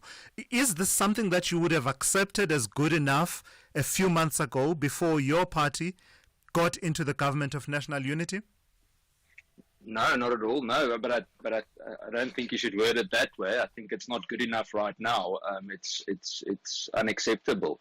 It's not about a few months ago or currently. The fact of the matter is, if it doesn't function properly, then it's not correct. All I'm saying is that when I tested it, it worked. The point is that it should work 100% of the time, obviously. And I mean, there's no perfect system in the world. All of us can accept that if there's a 1% chance of it possibly not working because of a technical error somewhere that's not necessarily even on the part of the police, then we can work on that. But the fact that there's doubt about it is extremely worrying, especially because it was launched recently. When you launch something, you expect it to be functional, and the fact that there's doubt around it. No, so I agree with you 100%, and I'm not shying away from that. I think the point is just that there's a bigger problem here. We can talk about the number all day. Yeah. The problem is that we can launch another 10 hotlines. It doesn't solve the extortion problem. The other part is people are terrified of calling the number. The Western Cape extortion number specifically only received one call for the entire 2023. I mean, that tells you that people don't have trust in the system. So it's we need a bit of a double strategy. You need to see action on the one side and see that people are protected if they were to report it on the other. I want to take a quick voice note, Mr. Cameron, if you don't mind. Just hold on for a second. Let's hear from one of our listeners who wants to weigh in on this conversation. Sure. Morning, guys. I see on your show you're going to have Ian Cameron a bit later on. I'd suggest you go and have a look at the video that's doing the rounds of the cash in transit heist that took place in Nyoni on the N2, and listen to the 6-minute audio that goes along with it, where people are trying to get in contact with the local police station, 10111, Vodacom's emergency services number. Yeah, perhaps ask Ian Cameron, why doesn't each police station have a WhatsApp number? Everything's traceable, it's there, positions can be reported, the location can be easily found. How hard can it be to use technology to actually get ahead? There may even be better solutions, but that's a very simple solution. Anybody that wants to find anything now looks at WhatsApp or asks people to drop them a pin. But as emergency services, we don't seem to be operating in that space. I'm sure something can be done. Definitely things can be done a whole lot better. Thanks, guys. Have a great morning. Mr. Cameron? It's a fantastic question. So let's start first of all with the ground level scenario. A lot of stations already do utilize that. The one negative part of it is that it's not something that's been broadly adopted by the entire police service, and therefore it's very difficult to monitor to make sure that you hold people accountable. But I completely agree. I don't know if WhatsApp is the perfect solution, but it certainly is a very good option, especially with regards to location monitoring and so on. But there are other types of technology that I believe, especially for emergency services, that I've seen across the world and that the private sector uses in South Africa currently, that do a remarkable job of exactly what was mentioned there. In terms of 10111, you would have noted in the last few months there was an indication from Cabinet that there's a chance that they might actually scrap 10111 and that there'd be one emergency number for all kinds of emergencies, similar to what you have, for example, in the United States with 911. I don't think it's a bad idea as long as it functions properly. Again, it's about the implementation. And then the last part, I don't know how much you watched of the plenary in Parliament yesterday, but you would have noted in the one question that I asked to the police minister, I said, how long are we still going to depend on CETA from government to determine how we roll out technology in the rest of the South African government? Because CETA is like this major incompetent dead wood that the police and many other departments, Home Affairs, for example, are all dragging around. But they're useless, and we need to get, the police to be able to procure and get the solid, good technology on their own. And the minister has asked the Minister of Communications, the police minister has asked the Minister of Communications to give an indication as to what we can do to ensure that SAPS isn't dependent on CETA alone. And I'm a firm supporter of this. But I agree. I mean, technology, that's the way to go. There's no doubt about it. 100%. And we need to push for that to be done. All right. Thank you for your time this morning. That's Ian Cameron, who is the chairperson of the Portfolio Committee on Police in the National Assembly, bringing us to 7:30. Let's check in now with N. Musa with the latest news headlines. Good morning. Thanks to us. In the headlines, the Basic Education Department has sought to clarify a weekend newspaper article on the printing of matric examination papers. The department has refuted the article's assertion that puts the total cost of printing matric exam question papers using a private printer at 3.6 billion rand. The South African Football Association President, Dini Jordan, is set to appear in the High Court in Johannesburg today. He's accused of misusing 1.3 million rand of SAFA funds, and representatives of residents of Lenasia and southern Johannesburg will today meet with the Speaker of the City of Johannesburg. It follows a standoff between residents and Joburg Metro Police officers yesterday. I'll have details on these and other stories at 8. SAFM, guiding you through the rush hour traffic. A couple of hassles on the R21 coming through Kempton Park towards the airport in Joburg this morning. Crash near 4 Trekker Road, that's your first queue. And then there's a collision further south, R21 link onto the R24 opposite the airport. So a couple of backlogs to work through there. And then if you're heading north, you got the roadworks up by the NGen services causing delays. Pretoria's Roger Dyson onto Eupheus Road. Big delays. There's a crash on Eupheus Road at the N14. Might want to off-ramp to the R101 perhaps at that Roger Dyson junction before you get onto Eupheus and sit into that traffic delay. Durban, the N2, both ways, pretty hectic through Prospecting. You've got a closure going south. You've got some pressure coming north off 20 Hill. Routes to the side of the N2 closure going south of Prospecting and Isipingo are already fully loaded up. Higginson Highway to Chatsworth remains really heavy down to Havenside. That's been a queue that's been forming up since about 6 o'clock this morning, and it is just staying hectic. Cape Town, lots of traffic this morning. One of the examples of that is the R300. If you normally take that route, it's not too bad, but this morning, backed up badly from Hindle Road right through to Van Riebeeck Road, and the N7 coming south from Plattekloof Road, big queues from the Dunoon side, all the way through towards the Bosmansdam Road exit. With your traffic updates, I'm Rob Byrne. This is SAFM Sport with Zai Khan. So Zai, it's on, and the Proteas are looking confident about outplaying India on the Highveld. Oh, I like that because you know what? It's on. Yeah, it's on. And Marco Janssens is back. He's bringing the bounce. So India better brace for that high-felt high five. And I think it's time to take the altitude advantage. The Proteas, they will take on India in this third T20 in Centurion today, 5 p.m. So they had a tough loss in the first game. They bounced back in Gqeberha with a thrilling 3-wicket win, levelling the series. All-rounder Marco Janssen is fresh from injury, admitting they need to focus on winning the small battles, and it has paid off. Now they'll head inland to the Highveld, where the Proteas will be preparing for the challenge of altitude and spin. Yeah, it's always difficult in the power play because, you know, especially these guys, they don't second guess themselves. They go full tilt. So I think for us personally, we're just going to try and, because in the Highveld the ball travels a lot more than at the coast. So for us it's important to take wickets in regular intervals because it's very difficult to restrict or to maintain the run rate in the Highveld because of the ball that flies around everywhere. And you can catch the action live on SABC Sport and S3. Now, more cricket. Former Proteas star opener Neil McKenzie is switching sides. He's joining the Sri Lankan camp as a consultant for the upcoming Test series against South Africa. Known for his record-breaking partnerships and deep cricketing knowledge, McKenzie brings a unique perspective to help Sri Lankan players adapt to South African conditions. The 2-Test series kicks off on the 27th of November in Durban, followed by a match in Port Elizabeth.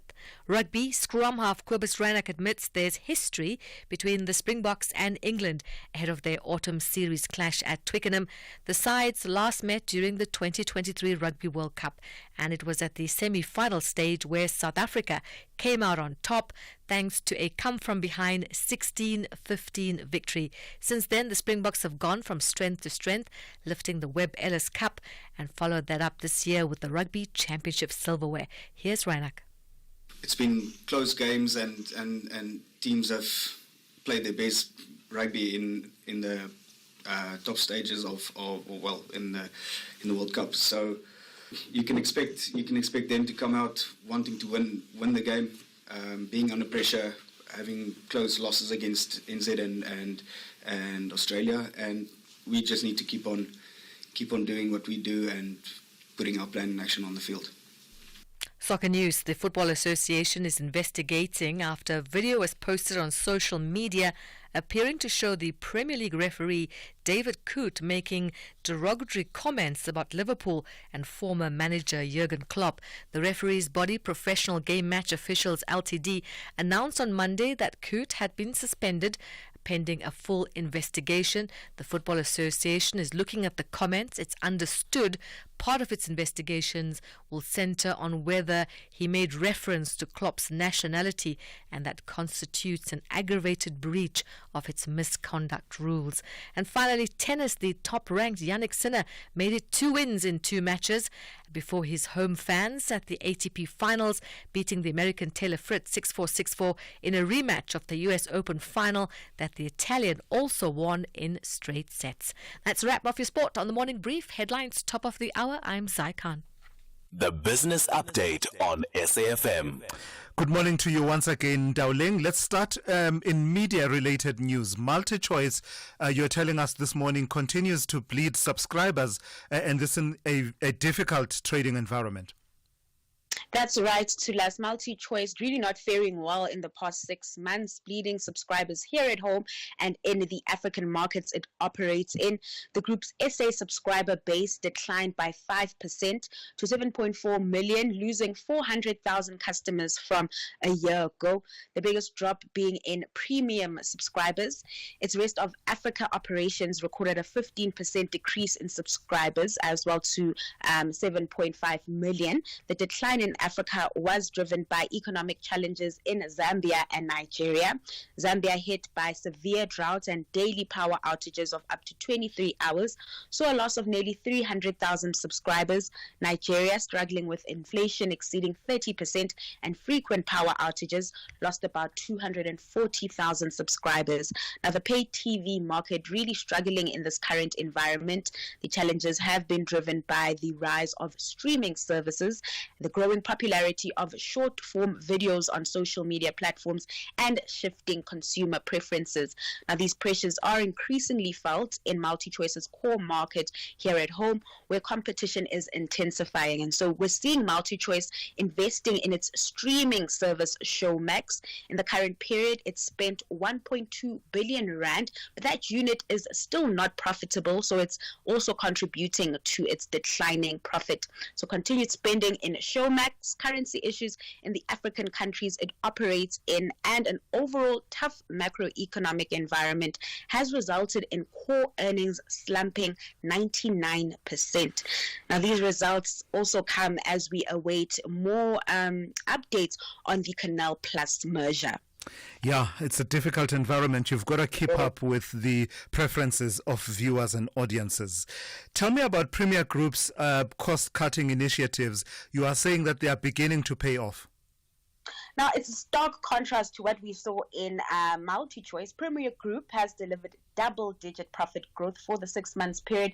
Earnings jumped 32.4%, while revenue increased 3.7% to 9.7 billion rands. The parent company of products like Blue Ribbon, Snowflake, Manhattan Sweets, and Lillet's attributes its growth to its mill bake and groceries divisions, as well as its international business. Its cost-cutting measures also working in its favor there. Now, to ensure even further growth, Premier Group is investing heavily in capital expenditure projects totaling 1.4 billion rands. Some of the projects include a 700 million rand upgrade to its Aeroton bakery, expected to be fully operational in 2026, and the expansion of its Lillet's plant in eThekwini set to be completed in May next year.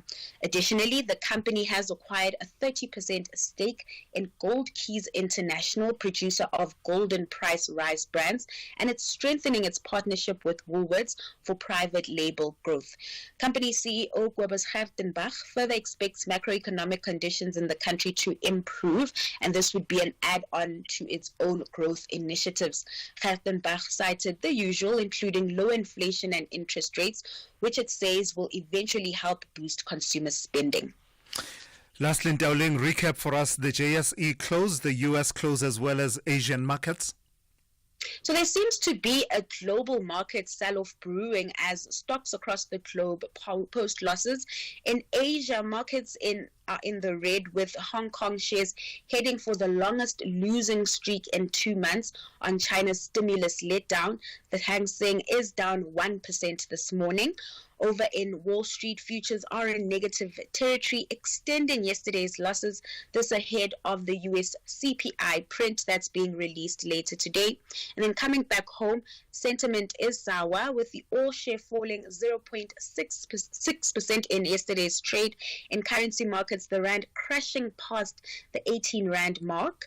This comes as the dollar hit a 2-year high, weighing on the emerging market basket.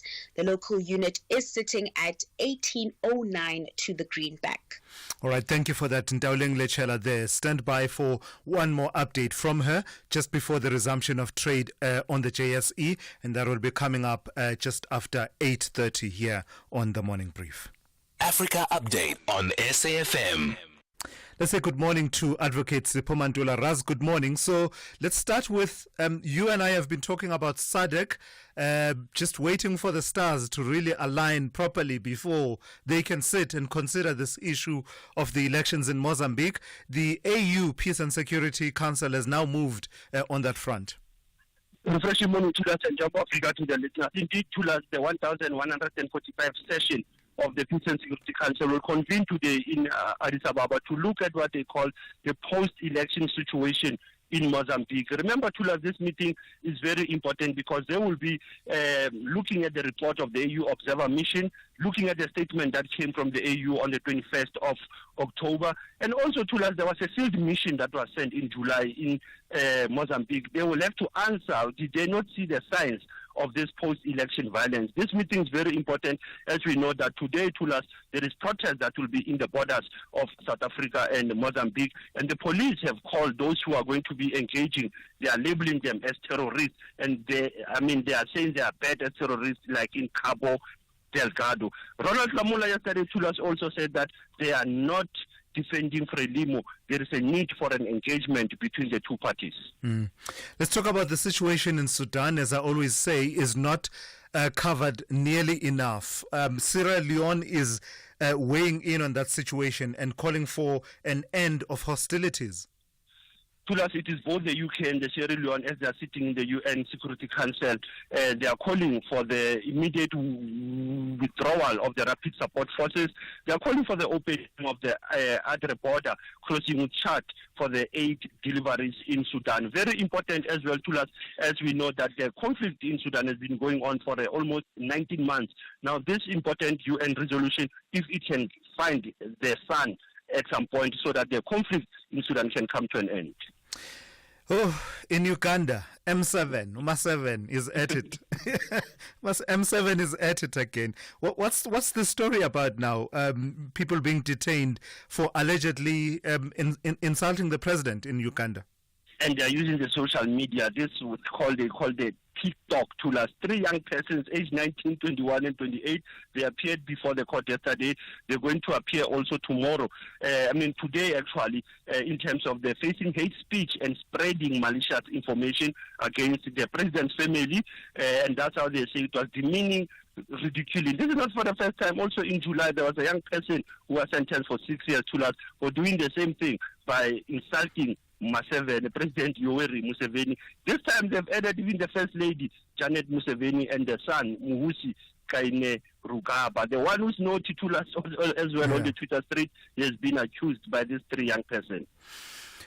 You know, Sipho, I'm a believer in African potential, especially on these issues around infrastructure and infrastructure development. But you'll forgive my skepticism. The Grand Inga Dam has been on the table for as long as I've been awake to these issues. The conversation is happening again around the DRC.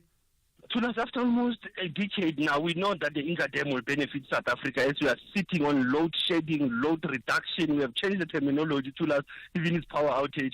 The Inga Dam to us, we drop the ball on Inga Dam, but the World Bank is back again on this mega hydropower project in the DRC at a value of $80 billion to us that will produce 44,000 of megawatts of power. So it seems DRC is going back to the table. Corruption to us, that's what stalled this Inga Dam project. But as you know, it will benefit South Africa, Nigeria, as well as Katanga, the mining heartland of the DRC. Very important project to us. I don't think we should lose focus on it. There is a forum that is going on that is called Mukatano International Forum that is ending on Saturday. That's where they are trying to look at this Inga Dam. They are planning to build 6 dams to us so that we can generate power in the Great Lakes region, including South Africa benefiting. Yeah, absolutely. I mean, if it came through, it would really be a massive boost for the continent's energy system, at least the Great Lakes region as well as Southern Africa. Lastly, in your historical archives, Sipho, you're taking us back to 13 November 1980. What happened on this day? As we know the story of Bantu Biko 1977, we know there was an inquest that said that the medical doctors are not liable or can not be blamed for the death of Steve Biko. But and that came from 1980 to 1980. But 2 doctors that were the people of interest in the death of Biko, Dr. Taka and Dr. Lang, those were the people that the medical council was probing them to say they must be investigated for the negligence of the killing of the son of the soil, Stephen Bantu Biko, on this day, almost 44 years ago, when Steve Biko was killed maliciously in 1977, and the inquest came so late to us. As you know, even the TRC files dealt with the Biko saga in many instances that even others were asking for amnesty when they know how they killed Steve Biko in 1977. Asante sana to us, especially leading the conversation, SAFM. All right, thank you for that. That's Sipho Mantula there with your Africa Update, a sampling and a flavor of some of the big stories happening around our continent. Call Thulasizwe now, 086 000 2032. All right, we want to bring you a quick update on the Operation Vala Umgodi, which the South African Police Service has been undertaking in parts of the Northwest, with lots of interesting dynamics playing themselves out. Let's speak to Brigadier Sabata. Let me just get that right.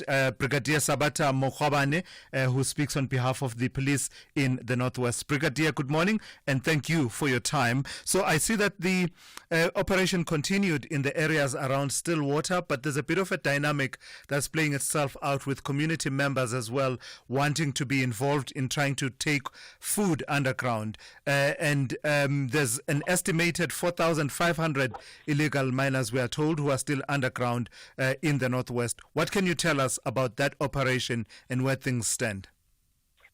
Yes, indeed, we were part of the operation yesterday. Remember that Vala Umgodi is a continuous operation, and it's almost a year since we got the deployment. But we were there yesterday at shaft number 11, because it's one of the shafts that was actually rehabilitated, but it was reopened and they used it. So unfortunately, what is happening at the moment is that because as part of some of our strategies, we had to stop food going down. We had to prevent people from going underground. Now, as we did that, it became apparent that that became a problem because there was no supply to those that are underground. So they started to have a problem of hunger. They started to have a problem of dehydration. But then members of the community came in to say that, okay, what is that we can do to try and assist these people? So we are basically working together with them to see if we cannot maybe assist them. But like I said, because it's a dangerous area, even the mines that normally assist us with this type of operations, they made it clear that the place is unsafe. There's no way that they can risk with the lives of their employees. So hence members of the community said, no, okay, we'll get people, a volunteer to go down and see what is happening, assess the situation, then come back and brief us. And that happened yesterday. Unfortunately, using the method that they normally use to go underground illegally. So that's the situation that we are faced with at the moment. Tell us about what the balance is. Why do you seek to cut off the food supply to the miners, the illegal miners who are underground, and the balance between that, what you are seeking to achieve, and their health and well-being? Because we are told that some of them are sick and weak, and they have been requesting water and food, as you just mentioned. No, unless maybe you say that we must actually tolerate illegal activities, because stopping the supply, stopping people from going underground was part of our operation. So, because those mines are not operational, so people were mining illegally, and we had to come in as the police to make sure that we stop illegal mining activity. But it's not to say that it is not as if maybe we decided today that we are going to close the mine, then tomorrow we close. No. It was a process. People knew. So we arrested quite a number of people even before the shaft. Some of them were rehabilitated, or even before we started to post member statistics at some of those entrances, because we've been working on this problem since 2018 as the police. But we only got Vala Umgodi deployment last year. So between 2018 and last year, we were arresting people. We were also confiscating lots of food that were actually meant to go underground.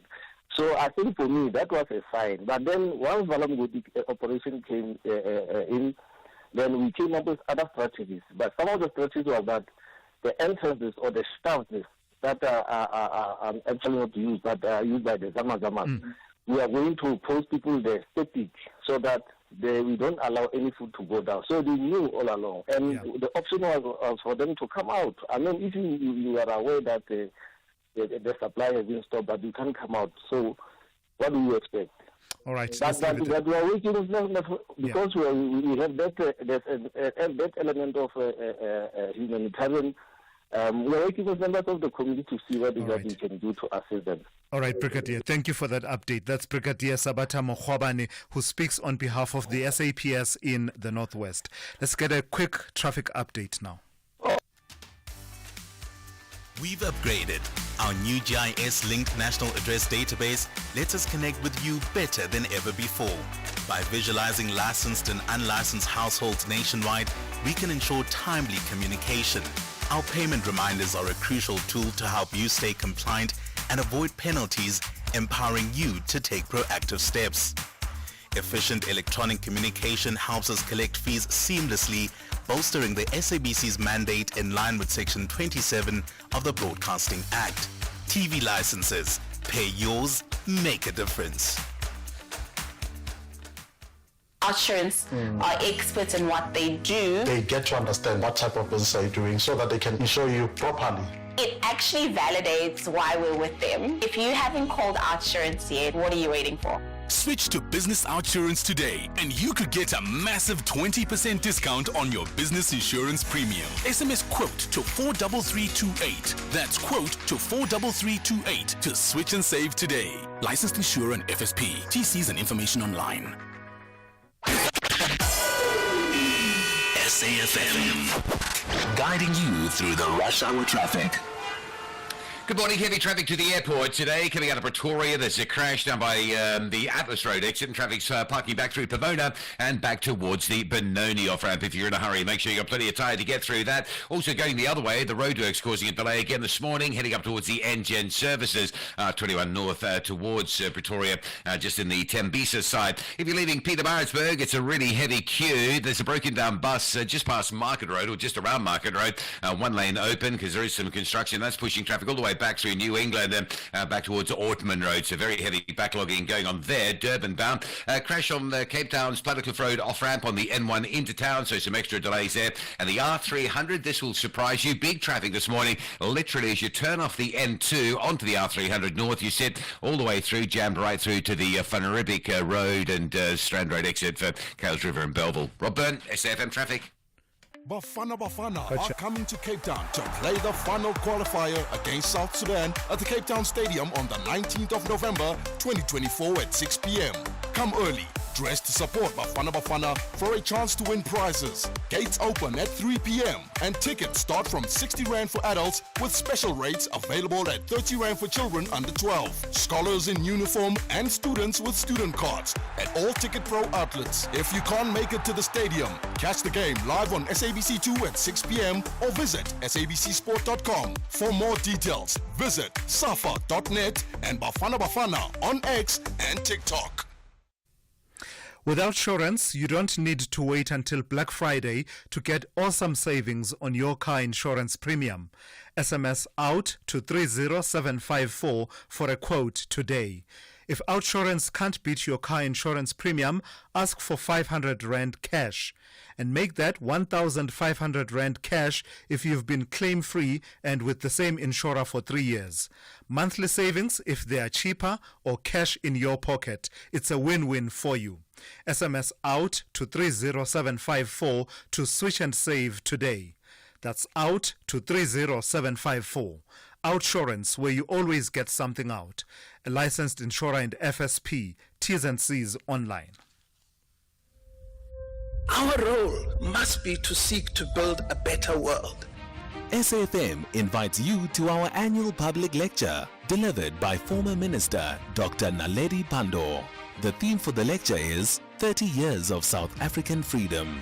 Reimagining South Africa's democracy, achievements, challenges, and the road ahead in protecting our democratic gains. The lecture will take place on the 21st of November 2024 at the Birchwood Hotel and Conference Center. Secure your seat by emailing us at info@safm.co.za. Today, I'm part of seeking to build a better South Africa. SAFM, leading the conversations that move us. Call Thulasizwe now, 086 000 2032. Yeah, let's take some of your calls now. I do need to mention that on the issue of Checkers 60/60 drivers and the revelation that only 23% of drivers South African, because South Africans don't seem to be keen on that kind of work. We did reach out to Checkers and we were told, and the words were, unfortunately, we don't have a spokesperson available for an interview. So it's something we wish we could get, just to get more color in terms of what are the dynamics that are at play, but that is the situation at the moment. So on that note then, let me take a call from Jacob. Jacob, good morning. You want to talk about this issue? Mr. Charles, how are you? Very well. How are you? Fantastic. It's actually refreshing to talk to you. Or should I put a smile on your face and say, hot money, You've achieved what you wanted to achieve. Go ahead, please, yes. Jacob. No, I wanted to weigh in also on the 60 seconds. It's not only 60 seconds, tools. It's also your Uber Eats and your other institutions like to deal with all that. I used to own 2 bikes, and I employed obviously foreign nationals because they are the one who mostly have the licenses for the bikes. And the way it works, I'm actually happy that you call someone who's making it. The way it works is that you are literally independent. So what I did was I was renting out the bikes to them, and then they are also independent to the organizations, meaning that I was not aware of some sort of security insurances that the 60 Minutes people are referring to. So yeah, it's quite bad, and then I don't know how someone can literally lie to South Africans about something very easy for us to get. I was gonna advise you that you order something from 60 seconds right now, and then when that person comes to SAFM offices, and then you interview them on the spot and ask them, do they have all what 60 Minutes is claiming to be offering them? Yeah. Yes. Yeah. All right. Thank you for that, Jacob. Interesting insights from someone who has walked the talk, as it were, in as far as that situation is concerned around running that business, being a contractor for some of these delivery apps. Let me take 1 or 2 voice notes on the same issue. Morning to us. It's Vuana from Durban. I don't believe that South Africans do not want to be scooter drivers for Checkers. I think it's the recruitment drive that is bad. It was the first time that I hear of it. So I believe many South Africans haven't heard of it. They are prepared to do far worse jobs than that. So they wouldn't refuse an opportunity to do that. Thank you. All right. No, thank you for that. The message from Checkers is that if you can help us with the recruitment of South Africans, please come forward and assist us with that, because they are saying that from their experience, there's not enough of a demand from South Africans for that kind of work. And in fact, the retention, we are told, gets down to about 8% after about 2 years. But it's interesting. We are having the conversation. We've put it on the table. That brings us to 8 a.m. Time now for a news update with N. Musa. Essential cover from Outsurance pays out claims in cash, allowing you to choose your own panel beater. SMS CAR to 43187 now.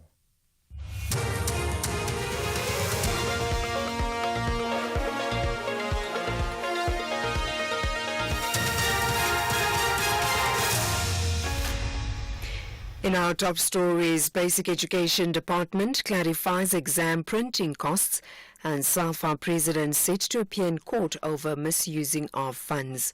Good morning. The Basic Education Department has sought to clarify a weekend newspaper article on the printing of matric examination papers. The department has refuted the article's assertion that it puts the total cost of printing matric exam question papers using a private printer at 3.6 billion rand. It also says there is currently no national procurement policy compelling the national or provincial education departments to use government printing works. The Public Servants Association is now calling for a forensic investigation into the matter. Thulasizwe Simelane reports. The Education Department says it costs between 3,800 and 4,000 rand per matric candidate writing 7 subjects. And with 882,336 full-time and part-time candidates writing exams this year, it cost the government a total of 3.9 billion to administer the exam. This amount includes transportation, securing and printing of question papers. The department says just to print and pack the question papers, government spends 220 million, a fraction of the reported 3.6 billion. The department says the government printing works in its current form lacks capacity to print secure question papers. The South African Football Association President Danny Jordaan is set to appear in the High Court in Johannesburg today. He's accused of misusing 1.3 million rand of SAFA funds. The charges against Jordaan include fraud, theft and irregularly using SAFA funds to hire a communications company to manage his image. This was after former ANC Member of Parliament Jennifer Ferguson alleged he had raped her in 2017. Lifure Lerifulo is a former member of the SAFA National Executive Committee. The allegations have been in the public domain. We know that the Hawks at some point spoke to the media to say that they are investigating the raid at SAFA. What we now will get confirmation of later today is whether the Hawks say that there is sufficient evidence and a case for people to answer to, and secondly, who the Hawks have actually found to be also culpable. The South African Institute of Taxation says the country's current excise duties on beer may ultimately do more harm than good. The Institute's CEO Keith Engel says the disproportionate burden placed on consumers, particularly those with lower incomes, is concerning. He has warned this could potentially lead to reduced government revenue. A recent report revealed the current excise duties on beer exceed the thresholds that South Africa's own excise policy had set. Engel details their concerns. When you're looking at excise taxes, they're really not an effective way of stopping the excessive stuff, because those people will just continue to do whatever they want to do regardless. So if you're taxing it more, people just go to cheaper forms, or what they do is they go to illegal distilleries, or they go off market. And I think we saw this basically in COVID. What happened in COVID is we just drove everybody off market and then everybody lost. So it really isn't that effective as a way of doing it. And generally, excise taxes across the world are really, as I said, luxury taxes. So the question is a limit. The policy can be effective, but it's got to make sure that it doesn't go too far. Representatives of residents of Lenasia and southern Johannesburg will today meet with the Speaker of the City of Johannesburg. This follows a standoff between residents and Johannesburg Metro Police officers yesterday. Residents blockaded roads, including a section of the Golden Highway, to prevent officials from Johannesburg Water from disconnecting illegal water connections in the area. 4 vehicles were damaged in the process. Johannesburg Water staff were forced to abandon their disconnection operation. Community leader Fanelwa Moy says there's no water in the area. We'll take it from there, because even now we don't have water. There was no plan B whatsoever as to ukuthi basilethele amajojo or ama-trucks that people can get water. So all the taps are dry. There's no water. So we just come the community for now, as we are about to go to Braamfontein and have a meeting with the Speaker, and then we'll take it from there. And finally, in a new report, climate scientists say carbon dioxide emissions are set to hit a new high this year. To meet the targets set at the Paris Climate Summit, steep cuts are required or the temperatures will soar through the state limit of 1.5 degrees Celsius, more than pre-industrial levels. Mike O'Sullivan, who co-authored the report, says there is an urgent need to cut emissions. I feel like we need to massively increase ambition and actually just think outside the box of how we can change things, not be so tied to fossil fuel interests, and just think about how we can really change the status quo, not just tinker here and there. We need rapid change on a scale that we've never seen before, and I feel like that message cannot be said enough.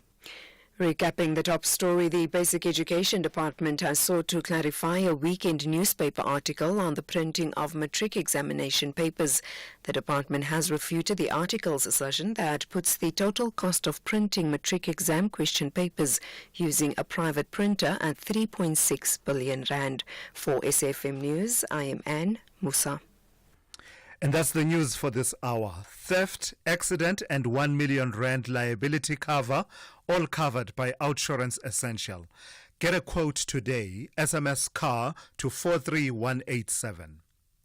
25-year-old Chanel loves Outsurance Essential because it's low-cost insurance designed for older cars. for her 2012 Hyundai i10 1.2, she only pays 458 Rand a month. With Outsurance Essential, you get up to 1 million Rand liability cover. That means if you cause an accident, the other car could be covered for up to 1 million Rand. Add even more value with the motor warranty, which covers you for mechanical or electrical breakdowns. Get saving with Outsurance Essential for unfinanced cars older than 5 years and valued at less than 130,000 Rand. SMS car to 43187. That's car to 43187 today. Licensed insurer and FSP. T's, C's and information online. SAFM, guiding you through the rush hour traffic. Still very heavy into the airport this morning for motorists driving in from Pretoria. It's a couple of crashes, one on the R21 south by Atlas Road. That's a queue that extends right back to the Benoni exit. And then another crash as you come off the R21 onto the R24. So you queue into the airport and then you queue passing the airport into those two collisions. Staying east, the N12 is quite heavy from Atlas Road, moving through towards Rondebolt Road. N14, on your way to Pretoria, heavy backlogs there from Pretoria west exit up towards the Brockfontein interchange area. Durban, we've been tracking some delays again through the M4 route. This is if you're on your way to Umhlanga. You would think it's all sort of inbound to Durban this time of morning, but it's not. Blue Lagoon up towards sort of La Lucia and Virginia Airport, very heavy. And Cape Town, big traffic on the N7 today, queuing up from Fort Tracker Road right through to Bosmansdam Road. Marine Drive is heavy from Sunningdale right through towards the sort of second lights at Sunset Beach. It is Wednesday, so bigger volumes. And the R300's even still clogged up on that run from Kales River up through from Delft towards the Van Riebeeck Road off-ramp. Rob Byrne, SAFM Traffic. A very good morning to you in your SFM sports headlines. It's cricket action with the T20 series tied 1-1. The Proteas are fired up for their Game 3 today against India.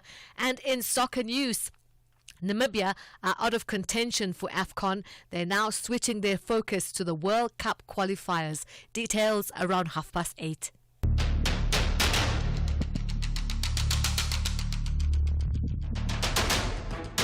The Morning Brief with Thulasizwe Simelane. Weekdays, Monday to Friday, 6 to 9 a.m. The Morning Brief with Thulasizwe Simelane. Weekdays, Monday to Friday, 6 to 9 a.m. 9 minutes after 8 on this Wednesday. It's good to have you with us. We are into the third hour of the morning brief here on SAFM. We've lit quite a number of fuses, conversational fuses, that are now exploding quite nicely as we engage on some of the key issues of the day. Among them, of course, is the issue of what was revealed yesterday in reporting by News 24 that Checkers says that they are battling to attract and retain South Africans to be drivers for their 60/60 platform, which delivers groceries. And they basically say that the dropout rate there for a 10-week course is at something in the order of some 80% by South Africans. And Checkers saying that this is despite the fact that in terms of pay and benefits, they are actually on par, if not better, than some of the industry standards. So we've been teasing out what are some of the issues that may be at play around this issue, what with the unemployment crisis that we face in this country. So it's been interesting to hear the various perspectives, including the perspectives of those who are involved. Of course, not able to hear from Checkers themselves, who have told us that they don't have a spokesperson to do an interview with us on this issue, which is a pity because we would have wanted to get a bit more color in terms of how this recruitment works and the desirability of this work and the demand for this kind of work. That's one conversation. We've also talked a bit about the call lines that police will put up. There's an extortion one that was tested live in Parliament yesterday, and at that point it would seem it did not respond as it was supposed to, and the Minister of Police being quizzed by the opposition about that quite extensively. And in fact, it took up a bit of time of the Q&A that was happening yesterday in Parliament. Ian Cameron, who is the Police Portfolio Committee chairperson, weighing in on that this morning and saying that actually he tested it out and it is working, but he understands and agrees with the principle that it should work all the time, and also teasing out the various issues that are at play in responding to the issues of extortion. Wastewater treatments, we touched on that in the last hour. So we're putting all of these on the table, but, welcoming your inputs to hear what's on your mind this morning. And we'll take a few of your calls and WhatsApp voice notes. Give me a call. The number to dial 086 000 2032. Also, send me your WhatsApp voice notes to the number 061 410 4107. This is SAFM. We are leading the conversations that move us. The third hour of the morning brief on this Wednesday starts now. For 120 years, Rhodes University has shaped history. From Sir George Corey's pioneering 62 conversations capturing the early history of the Eastern Cape, to the first email to be sent in South Africa, and now leading the way in nanotechnology. Rhodes University is more than an educational institution. We are a legacy in motion. Be part of the evolving legacy.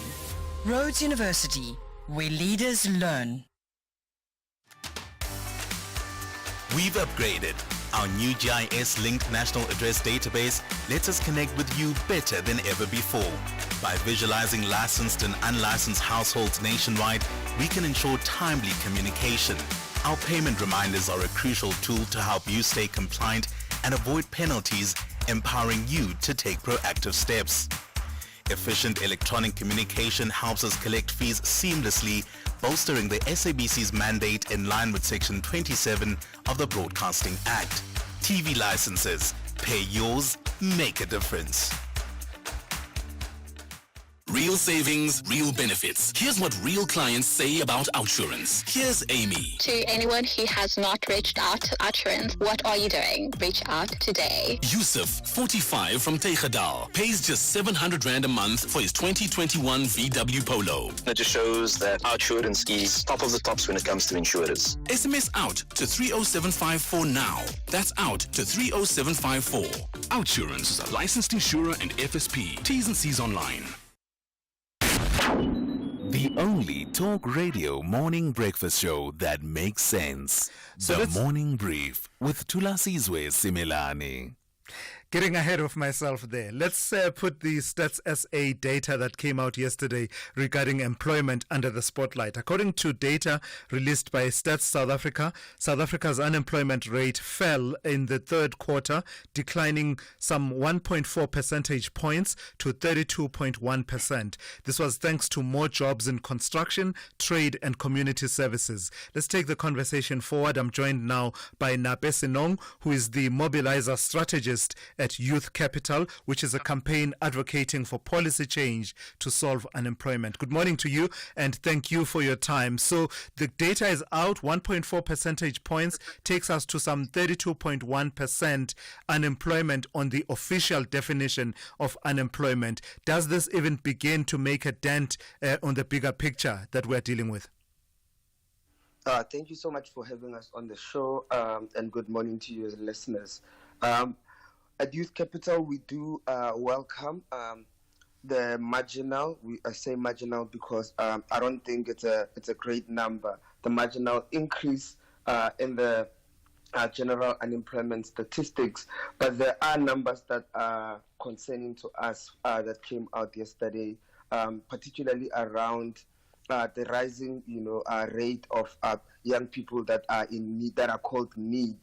These are young people that are not in education, employment, or training. We saw that there was a 1.6 percentage points increase with this previous stats, and I think that just really shows that there is unemployment still remains a national crisis, because a lot of the research says that for young people to be able to find work, they should at least have some form of meaningful first-hand work experience or some form of education. And also, I think the other number that is quite alarming for us is the increase in the number of discouraged work seekers. These are people that are no longer looking for work because they are either discouraged because they don't have money to look for work, or they think there is not enough jobs, or there is not enough jobs, or maybe because of mental health challenges. So we do welcome the marginal increase because every job counts, we think. But at the same time, we're still very concerned because some of the stats, particularly around the needs and discouraged work seekers, highlight that there is still quite some big systemic issues that need to be solved around this unemployment issue. Yeah, so there's been a volley of interventions that are directed specifically at youth unemployment. What, in your experience and from the work that you do interacting with this issue, the manifestations of unemployment among the youth, what are the stumbling blocks and the blockages in as far as policy is concerned, in as far as the implementation of that policy to unlock youth unemployment? I think that we started quite well. We had quite good intentions in the beginning. The South African government had quite good intentions some time back, but I think that momentum was lost. I'll give an example of one program that was really impactful, the teacher assistant program. That program proved that it can give young people meaningful first-hand work experience, put some money in their pockets, and also just get young people to assist a basic education system that is already under pressure. That program has not been given funding this year, and the education year is already over. And I think young people were just robbed of an opportunity to get that first-hand meaningful work experience there. And the other thing that I think is really a stumbling block is around skills. We know that there's been a lot of reports around NEFSAS. NEFSAS is not in a good condition. The SETAs are not in a good condition. And also the other thing I think is around red tape for young people to just start their own businesses and transition from informality to formal. There's missed opportunities around these three issues, I think. All right. Lastly, Mr. Sinong, let me ask you this question, and feel free to, take it in any direction you want. We've been reporting about this report that came out from News 24 yesterday, where Checkers 6060 is indicating that there doesn't seem to be demand for these delivery driver positions that are available. It's not a mass creator of employment. We're talking some 7,000 positions there, but they are saying that they are battling to recruit South Africans because it would seem this is not the kind of work South Africans are keen on. I'm just interested to hear your take, given the work that you do. This is one possible pathway to some form of employment. What do you think when you hear reports such as this one? I think maybe what I suspect is that the characterization of the work might not be attractive to some people because in my head, a lot of people would associate this with the gig economy, what they call the gig or platform economy, which a lot of people don't want to get into because it does not have income protection in a lot of times. We know some people who are drivers for e-hailing services that if you don't work, you don't have income protection. So the work is called what is risky work. I don't know about Checkers 60 if people are given income protection and the likes, in the way that normal people who work have income protection, UIF and the likes. I don't know about Checkers 60, but maybe people are just not attracted to it because they think that it's platform economy work and also gig economy work, which has proven to be quite risky for a lot of people because it does not provide them with certain protections that other work does. Interesting take. Thank you for your time and your insights this morning. That's Nape Sinong, who is the mobilizer strategist at Youth Capital, which is a campaign that is advocating for policy change to solve unemployment. Weeknights on S3 are anything but ordinary. BBC Primetime brings you the best of British television from 9 p.m. till 11 p.m. With crime boss the Dean behind bars, the outlaws are moving on with their lives until one of their own returns with a deadly secret, hurling them back into mortal danger.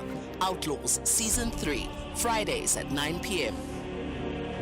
Then, 3 fishing fanatics embark on the ultimate extreme fishing trip to attempt to catch some of the most elusive, hard-to-catch fish across the globe. Fishing Impossible, Fridays at 10 p.m. Channel your best entertainment with BBC Primetime, only on S3. Open up. Eskom has made it easy for you to recode your meter. Customers must recode meters by 24 November 2024. All Eskom customers are reminded to recode their prepaid meters before 24 November 2024. If your meter is not recoded, it will not accept legally bought prepaid electricity tokens. Eskom has made this process easy for you. We have pre-coded all meters and they are ready for you to recode your meter yourself. To do this, go to any Eskom approved electricity outlet and buy an electricity credit token. Our teams are on standby to help you. Big stories of the day. Hashtag the morning brief. 22 minutes after 8, the Department of Electrical and Electronic Engineering at Stellenbosch University has unveiled a cutting-edge research platform using robotics technology. The department has introduced a humanoid robot which currently stands at full height. To enhance its human-like capabilities, the robot features a webcam for vision tracking, paired with advanced software that enables the robot to analyze and mimic human movements in real time. For more on this, I'm joined now by Dr. William Duckett, who is a lecturer in the Department of Electrical and Electronic Engineering at Stellenbosch University. Good morning to you, Doc, and thank you for your time. A humanoid robot. Tell me a bit more about this technology and its capabilities. Good morning. Thank you for having me. Yes, so what we're showcasing is really like very early release of our prototype and that. And what we've actioned over with the use of final year projects over the last 4 months. It didn't exist in July, and what we've built is quite a rapidly put together form of a robot in the human form. And what we're showing is that we're active in the field now, and that we can do quite sophisticated types of movements in that in real time, and we're quite excited where we're going to go with it in the future. So tell me about it. You're saying, firstly, just describe what it looks like. We're saying it's humanoid, and you're saying it's in the human form. Does it look like a person? If I were to walk up within your department and encounter it, would I need to do a double take whether I've just seen a human being or some form of technology? You would get. I'm sure you'll get very interested in what we present now in this first form. In the next iteration, it will have sophisticated covers on, the torso has been redone and everything like that it will actually look more in the human form. For now, what we've been focusing mainly on is how to create an ecosystem that is cheap enough and robust enough to work on at undergraduate and postgraduate levels, such that we can expand the team and expand that knowledge on how to do it locally here in South Africa. You've said that your system can perform inverse kinematics. In simple and layman terms, what does that mean and why is it important? So traditionally what you would do, if you've got these multi-axis type of robots that are in an industrial setting, like in car manufacturing and that, you need to program that. And the act of defining how that robot moves is the inverse kinematics, and applying movements back is the kinematics on that. But and our approach is, we didn't want to create a robot that works very slowly, right? Looks a bit like in this industry, these nuances and that are very uncanny to the eye, and people can reject it quite quickly. So what we've done is we use the human as a subject, and we have to decode all the positions of your joints in that in real time, and apply that information back to the robot, such that we can create very fluid type of movements and quickly then identify the limitations in the approaches and create more realistic type of motion. And we're learning very quickly via this approach. And I think it will accelerate quite quickly into the next version. So if I should take a step forward with that explanation, does the system you've developed now involve, does it need a person somewhere teleoperating it so that it mimics that action? Yep. So to experiment with it, that's how we do it. But we can just push a button and it will record that video and it will replicate and repeat that. I see. As long as it goes along. So the next step is now to piggyback on top of the engineering that's been done on the world's leading companies such as Meta and NVIDIA, and use their technology to do what we call virtual simulated training, and then transfer that simulated training into the robot such that it can do generalized tasks. Lastly then, Doc, applicability. Where, what solutions does this kind of research bring to the table? What I've tried to do with this version is set the foundation right from the beginning that it's on the world's leading industrial standards, such that it can work in an industrial setting, but also within the office and the home and that. And that opens every door, every angle that we can move down. And the team's very excited with what we've got and where we're going with the next version. All right, I've got to thank you for your time and your insights this morning. That's Dr. William Duckett, who is a lecturer in the Department of Electrical and Electronic Engineering at the University of Stellenbosch. Call Thulasizwe now, 086 000 2032. All right, let's take one or two of your voice notes now, starting with this one around motorbikes and some of these delivery platforms. Good morning, Mr. Thulas and other listeners. I'm just weighing on Checkers issue. Driving a motorbike in these South African roads, it's like we are trying to hang yourself or we are trying to commit suicide. It's very dangerous, my brother. People, they want to work, but according to how we are driving motorbikes on these roads, these car drivers, they don't even care. They can't even, they are not worried. If they say motorbike, they just bump you. So you can die anytime. So people, they must not say, people, they don't want to work. No. It's about the driving a motorbike in this country. It's very dangerous. It's unanimous here in Mpumalanga. Yeah, I hear you. That's a fair point. I've also had that sense that it must be quite perilous work to drive a motorbike in South Africa, on South African roads. Let's take another one. Good morning, Thulasizwe. It's Vugane from Durban.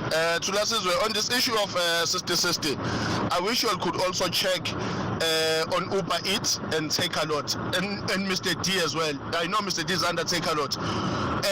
It becomes not worth it. The price per trip, it's about 17.50 on Uber Eats, 24 rand or 22 rand on Mr. D.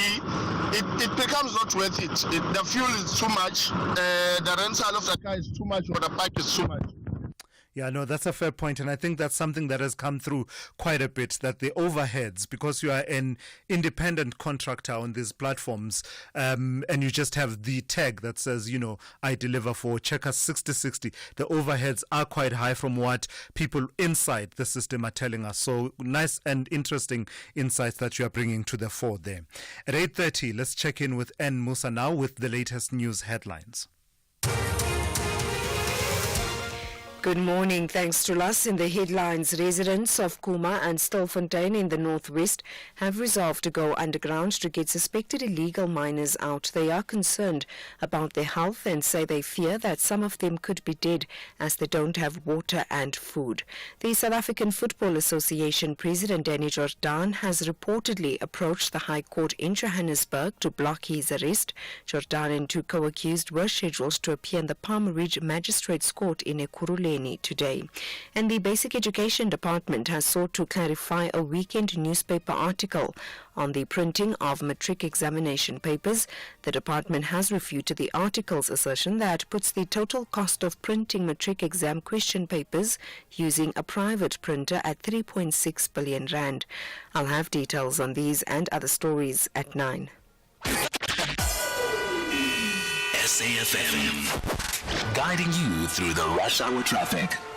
Well, the R21 approaching the airport has been backed up this morning. An earlier crash around Atlas Road is being cleared, but there's another crash down on the R21 as you link onto the R24 towards Barber Road. So all of that traffic released from the first crash now queuing quite heavily passing the airport down onto that secondary crash. Also a crash on the Mike 1 North near Carr Street. Very heavy backlogs are starting to form up again just as it was easing. It's all got heavy coming through Crown. Mike 1 from Gold Reef City, M2 from Joe Slovo. No traffic lights again this morning. It's a double whack. William Mandela at the N1, William Mandela at Sloane. So William Mandela leaving four ways is heavy. There's some really big congestion trying to get off the highway, off the N1 onto that William Mandela bridge system. N14, you're going to be asked to queue on the Krugersdorp Highway between the R55 Pretoria West exit and Brakfontein interchange on your way to Pretoria this morning. Coming out of Pietermaritzburg, dreadfully heavily backed up. Stationary bus near Market Road, one lane open, pushing a queue right back through to Ortman Road. I reckon you'll get to Shura Chota Matala, look ahead, you'll probably see the brake lights, and then you won't get out of that until you got past Market Road. And then Cape Town, a really busy Wednesday. N7 from Goodwood up towards Bosmansdam Road. A busy Bosmansdam stays heavy. And the N1 inbounds, the other big queue this morning. Plattercliff to City Centre. Also worth a mention, the M3 still backing up from sort of Constantia territory right through also to Hospital Bend. Rob Byrne, SAFM Traffic. This is SAFM Sport with Zai Khan. Good morning once again, Zai. So it's all square at the moment, right, in this T20 series, and today could be the decider. Yeah. In fact, will be the decider. Will be the decider.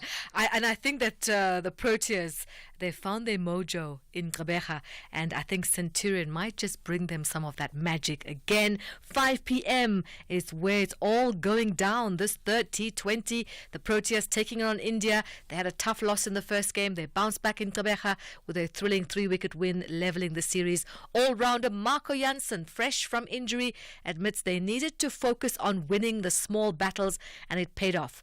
Now they head inland to the Highveld. Proteas preparing for the challenge of altitude and spin. Yeah, it's always difficult in the power play because, you know, especially these guys, they don't second guess themselves. They go full tilt. So I think for us personally, we're just going to try and, because in the Highveld the ball travels a lot more than at the coast. So for us, it's important to take wickets in regular intervals, because it's very difficult to restrict or to maintain the run rate in the Highveld because of the ball that flies around everywhere. On to rugby, and scrum half Cobus Reinach admits there's history between the Springboks and England ahead of their Autumn Nations Series clash at Twickenham. The sides last met at the 2023 Rugby World Cup, and it was at the semi-final stage where South Africa came out on top thanks to a come-from-behind 16-15 victory. It's been close games, and teams have played their best rugby in the top stages in the World Cup. So you can expect them to come out wanting to win the game, being under pressure, having close losses against NZ and Australia, and we just need to keep on doing what we do and putting our plan in action on the field. Soccer now, with Namibia already out of contention for the qualification spot in the 2025 Africa Cup of Nations qualifiers. Head coach Colin Benjamin says they will use the remaining games to prepare for the 2026 World Cup qualifiers, where they have a realistic chance. The Brave Warriors, as they're known, play their penultimate Group J game against the group leaders Cameroon at Orlando Stadium this afternoon at 3 p.m. They are still searching for their first point in this campaign. In the World Cup qualifiers that will resume in March next year, they are second in Group H with 8 points from 4 matches, just 2 points behind Tunisia. Most definitely, I think our focus now is really on building and giving our game basically another side to it in preparation for those World Cup games. I think the players, we had a very good talk today. We're looking at that, and this is basically a build-up towards that, and we're looking forward to that. Soccer abroad, Bev Priestman is out as coach of the Canadian women's soccer team in the wake of an incident report into the Olympic drone spy scandal. Canada Soccer says assistant coach Jasmine Mander and analyst Joseph Lombardi will take Priestman as he's serving a 1-year FIFA ban over the illegal use of a drone to film New Zealand at training. Now, Lombardi has already resigned. Canada Soccer says it's currently determining the exact nature of Priestman's and Manda's departure. And finally, the Japanese soccer player Kazuyoshi Miura plans to return for his 40th professional season at the age of 58 next year. Japan's Kyodo News Agency reported this week that King Kazu intends to play again next season for the Japanese club Atletico Suzuka. Now, he's widely listed as the world's oldest active professional soccer player. That's where we leave it for now. More sport on SAFM around 12:30. I'm Sai Khan. The Business Update on SAFM. Good morning to you once again, Dowling. So we've been reporting on it throughout the morning, the marginal improvement in the unemployment rate. Give us the contours and the details of how it came about. So good news coming through as the jobless rate slightly improved in the third quarter. According to Stats SA, data showed that the economy created 294,000 jobs, improving the unemployment rate to 32.1%.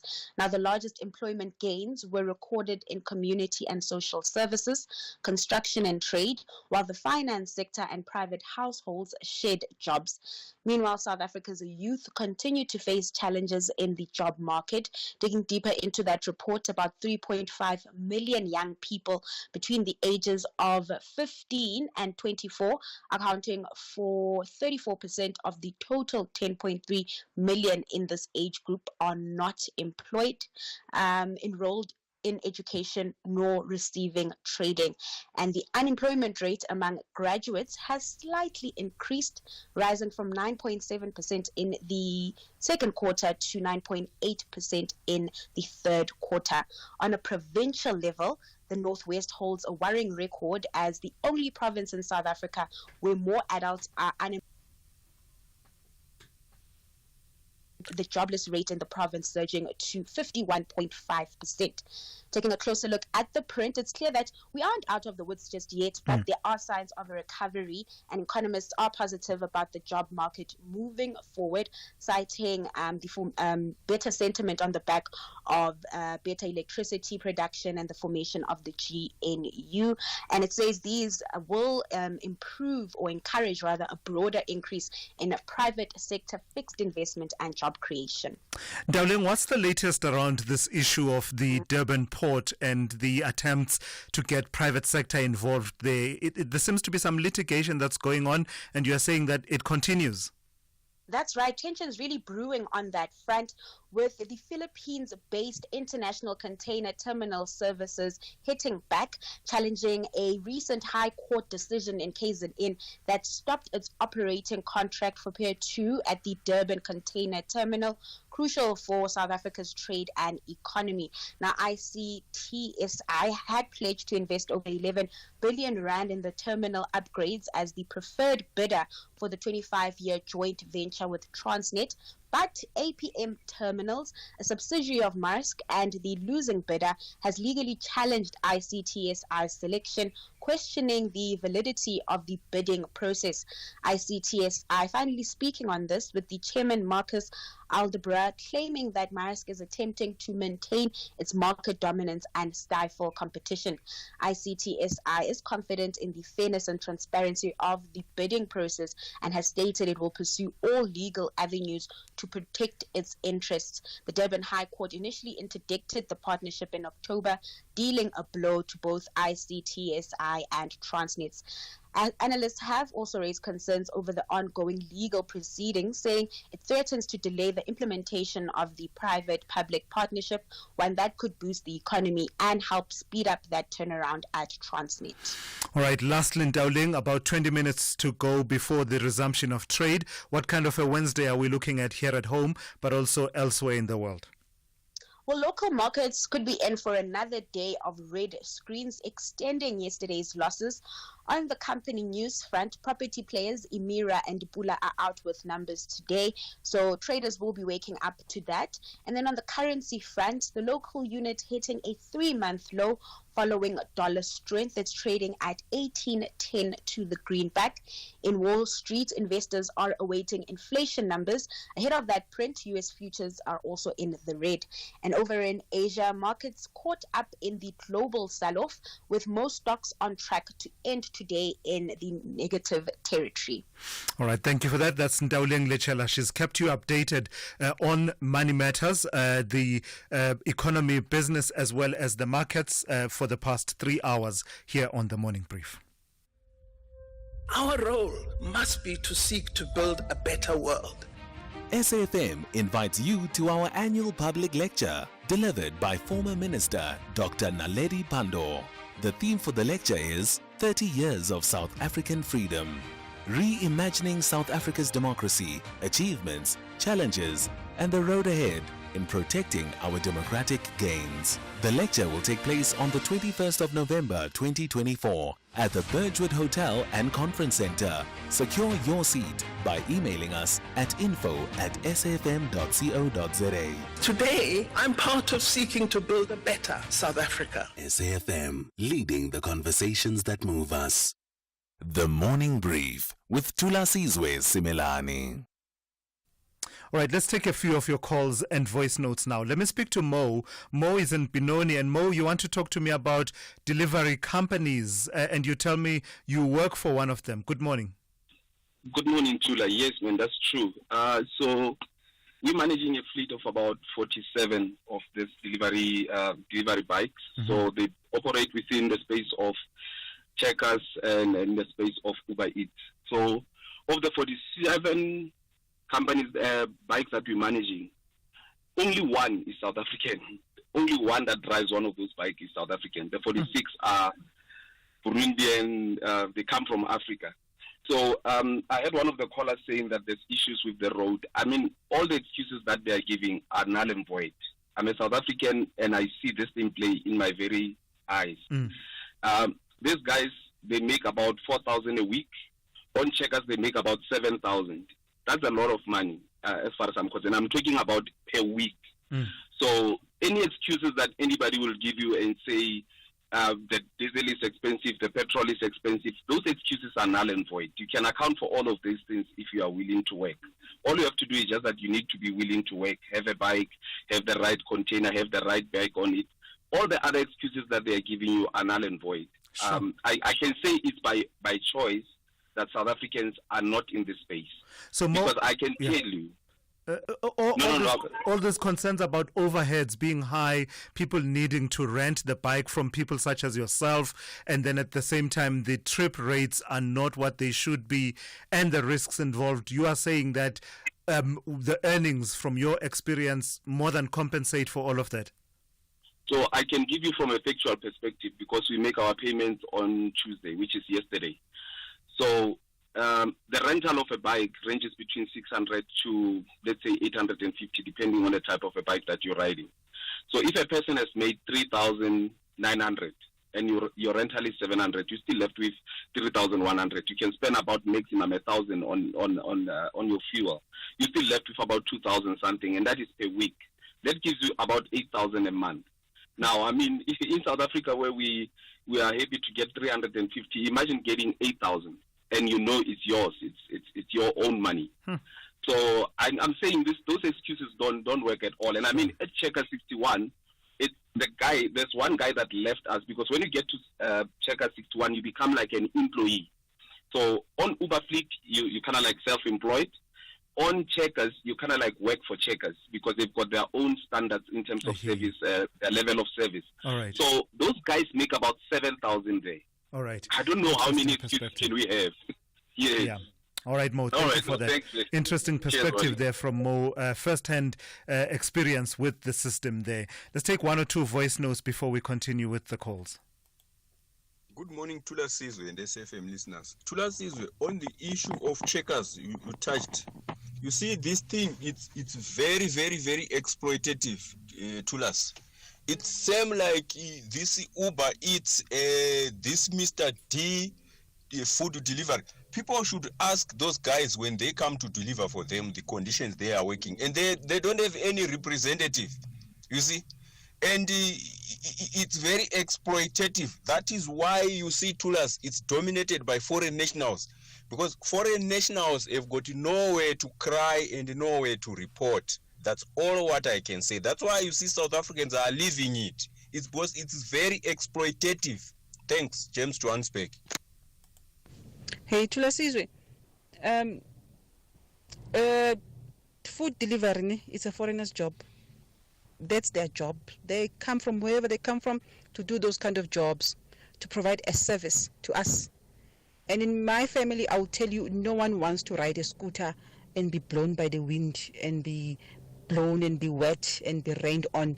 Of course, we don't want to.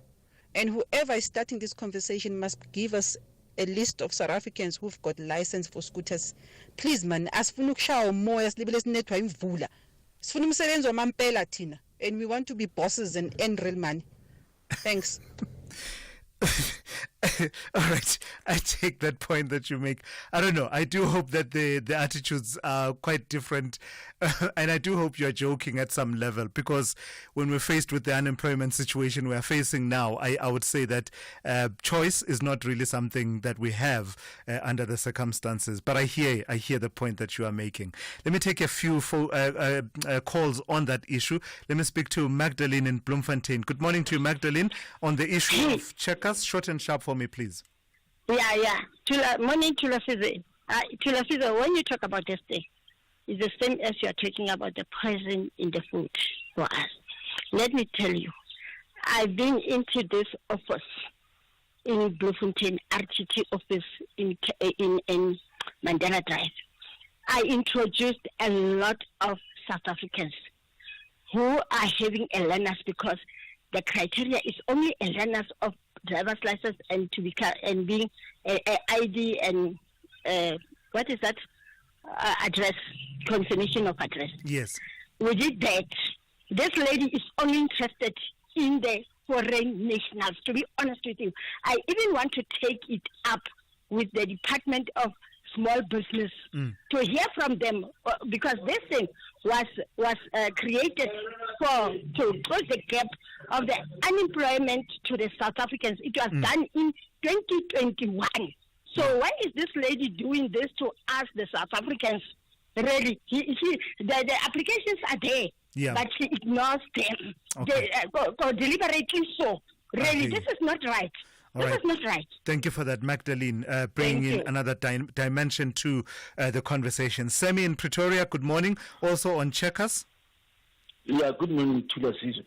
Thulasizwe, we have to ask ourselves something. If Uber Eats and Bolt Eats and Take a Lot and Mr. D can attract so many South Africans, can be dominated a lot by South Africans, because I use them a lot. And then there's a problem with checkers,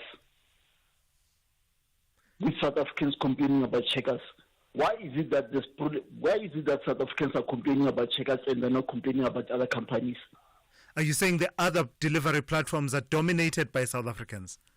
Yeah, Mr. D, Take a Lot, Bolt is dominated by South Africans. I use them a lot. Yeah, and I can tell you for one thing for sure. I've worked in the IT department at Take a Lot. With Take a Lot, I know that for a fact. I've worked in the IT department, in the software development department, where we're dealing with this platform. It's dominated by South Africans. Why is it that with checkers is the only one that's dominated by foreigners? Okay. And having worked for checkers, especially, I've worked for checkers before. I can tell you for a fact that checkers is exploitative. That I know for a fact. So we have to ask ourselves, what's wrong with checkers? Interesting take. All right, thank you for that. That's Semi in Pretoria, saying that we have to be specific and ask what is happening with this specific delivery platform, and arguing and contending that the other platforms are dominated by South Africans. Let's get a quick traffic update at this point. SAFM, guiding you through the rush hour traffic.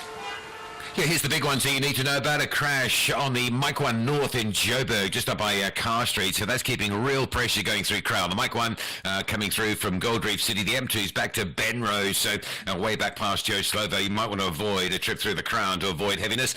Winnie Mandela, the lights at Sloane Street are down. So that went down yesterday, down again today. That's a problem because it backs traffic through the bridge system into Bryanston, and that prevents the free flow of traffic off the N1. So north and southbound M1 highway queuing quite heavily to get off at that Fourways and Bryanston off-ramp. Coming out of Pietermaritzburg, looks like the truck at Market Road's possibly being cleared. Traffic is busy, but it is moving now, at least a lot better than it was earlier today. And Cape Town, a busy Wednesday in store. Looks like the highway is going to be busy for some time, yet the N1 still under pressure from Plattekloof area all the way through the city centre. N2's at Bunga Avenue, Langa, that's the back of the queue, and the M3 Wynberg Hill up to Bishop's Court, and then from Newlands all the way through towards Hospital Bend. The highways around Cape Town are busy, including the N7 North, still under quite a bit of pressure from Goodwood up towards Bosman's Dam Road. Rob Byrne, SAFM Traffic. Reigning Miss South Africa, Mia Leroux, is in Mexico City to compete for the Miss Universe 2024 crown. Miss Universe 2024 will be broadcast live on S3 from 4 a.m. Sunday, the 17th of November, with a first repeat later the same day at 8 p.m. We urge you to vote for Mia on missuniverse.choicely.com. As the contestant with the most votes gets an automatic place in the semi-finals. No DNA, just RSA. So channel your inner champion with Miss Universe 2024. Sunday, the 17th of November at 4 a.m. on S3. Open up. So why should I use We Buy Cars if I want to sell my vehicle? Because We Buy Cars buys cars. But will I get the right price? Of course. We Buy Cars buys thousands of vehicles and knows exactly what every vehicle is worth. Their buyers deliver exceptional service and pay you immediately. And how do I know what they'll pay for my vehicle? It's easy. Visit webuycars.co.za or use the We Buy Cars app. Follow the simple steps and voila, you'll know your car's value in no time. We Buy Cars. Quick, easy, the best. Call Thulasizwe now. 086 000 2032. Yes, some interesting conversations we are having. The issue around the battles that Checkers tells us they are having with recruiting and retaining South Africans for their delivery service, Checkers 60, seems to be dominating. But I do want to hear just from AB in Durban. Good morning to you, AB. You want to talk about Amsterdam and the United Nations. Yes, Thulas. It would be funny if it wasn't so serious and tragic that the Israeli soccer thugs went on a rampage in Amsterdam, attacking the locals, tearing off pro-Palestinian flags off buildings, and attacking taxi drivers, and so on and so on. And when the locals responded and beat up these hooligans, then some Western media and politicians, including the mayor of Amsterdam, threw their collective hands up in horror and described it as a pogrom against Jews. Israeli media described it as the worst example of anti-Semitism. Now, this is absolutely incredible, given that Israel has been carrying out a Holocaust, a genocide, a pogrom for over a year, killing more than 50,000 men, women, and children, and injuring over 100,000, and now starving them to death. Gaza has been put under a suffocating siege by Israel for over 17 years. It's described as the largest open-air prison and now the largest graveyard. Now, many people don't know how tiny is Gaza, where 2.2 million Palestinians are trapped. The municipal area of Johannesburg is 1,645 square kilometers. Gaza is only 363 square kilometers, making it quarter the size of Johannesburg. No wonder it's called the largest open-air prison in the world, Thulas. All right, AB, thank you for that. I missed that incident in Amsterdam. I think I saw something on it, but to be honest, I did not really engage deeply on that conversation. Let's go back to the issues to do with the work of being a delivery driver and the battles that Checkers says it's having in terms of recruiting South Africans for that purpose. Good morning, Thulasizwe Simelane. I would like to see you riding the Stutut on a windy day and a cold day, and then you will know what you are going through. And if you like, I don't know where you're going to put the passengers because there's no place in the back. There is only the place for putting the food. Thank you. This is the scooter guy, the brother of the other truck driver. Thank you, Thulas. Yeah, the scooter guy, the brother of the other truck driver. So you're saying you'd want to see me ride a scooter? I can't even. And it's one of my concerns, just jokes aside, the training of people who drive motorcycles on our roads, given that it has become such a business and the risks that are involved therein. I've been wondering in my head the extent to which we are seeing more and more people being licensed for motorbikes. But speaking of risks, let me take this voice note that addresses that issue that has to do with risks of riding a motorcycle. So people must stop complaining. You see, the reality is like many of us black people, South African, don't want to work. That's the reality. You tell me what type of job does not have a risk? A pilot have a risk. A mechanic have a risk. Every job in the world have a risk. Even you staying in the studio have a risk. You know?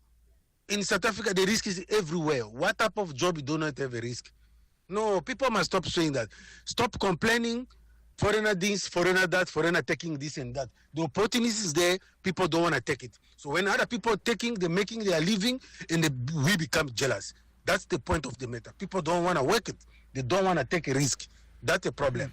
Thank you. Tion Cape Town. I would hope you are wrong that people don't want to work. I would hope you are definitely wrong that people don't want to work. Given the situation that we face, the unemployment numbers that we report on quarterly and continue to face, that are, in terms of the impact as well of being unemployed on the dignity of a human being as well as their ability to afford basics. Let's listen to this other one now that talks about drivers resigning. Good morning, Dr. Thulasizwe. You see, ShopRite, Checkers, these guys, even the truck drivers there, they're hiring each and every day. The working conditions there for those guys, they are not happy. They are not happy. Let them call in the drivers that drives the trucks of ShopRite. The ones who are driving the trucks, not the scooter, the trucks. Thulasizwe and East London. The issue of 60-60. There are intersectionalities here that are at play. I remember I was once in Guguletu, and there was an NGO that was training young people on how to ride the scooters. They were running that program, and also the eco-friendly bicycles for delivery. And there was quite a big number of young people, a large number of young people. They had to stretch the day. Young people, black people, and South Africans are interested, but I think it's a matter of number one, access to information. Number two, the skill that it takes to do these things. All right. Thanks, Thulasizwe. All right, thank you for that. Let me close it off with a call from Temba. Good morning to you, Temba, also on the issue of Checkers. How are you? Very well, how are you? Short and sharp for me, please. You can't work for 20 rand a day. Yeah, say more. Oh, okay. We seem to have lost Temba there. Temba was weighing in on that issue, just making a very brief point. All right, I tell you what, I'm quite intrigued by this voice note. Let me just play it and then say goodbye. What's this about now? Everyone is just saying Thulas. Good morning to you, Thulas. Great show always. You are so brilliant, like what's this guy? Oliver Dixon. Keep it up, don't give up. Great show always with your team. It's just a greeting. It's just a greeting today. It's Uncle JJ, the truck driver in Western Cape. I know you're about to go now. Thulas, chat tomorrow. Uncle JJ, thank you so much for that. That's how we end it on this Wednesday edition of the Morning Brief. Thank you for staying with us and for listening and for engaging. And thanks to the team that put it all together. The Talking Point is the Talking Point with Kathy Moshlahlana up next here on SAFM, and that's coming up after the news. Essential cover from Outsurance pays out claims in cash, allowing you to choose your own panel beater. SMS CAR to 43187 now.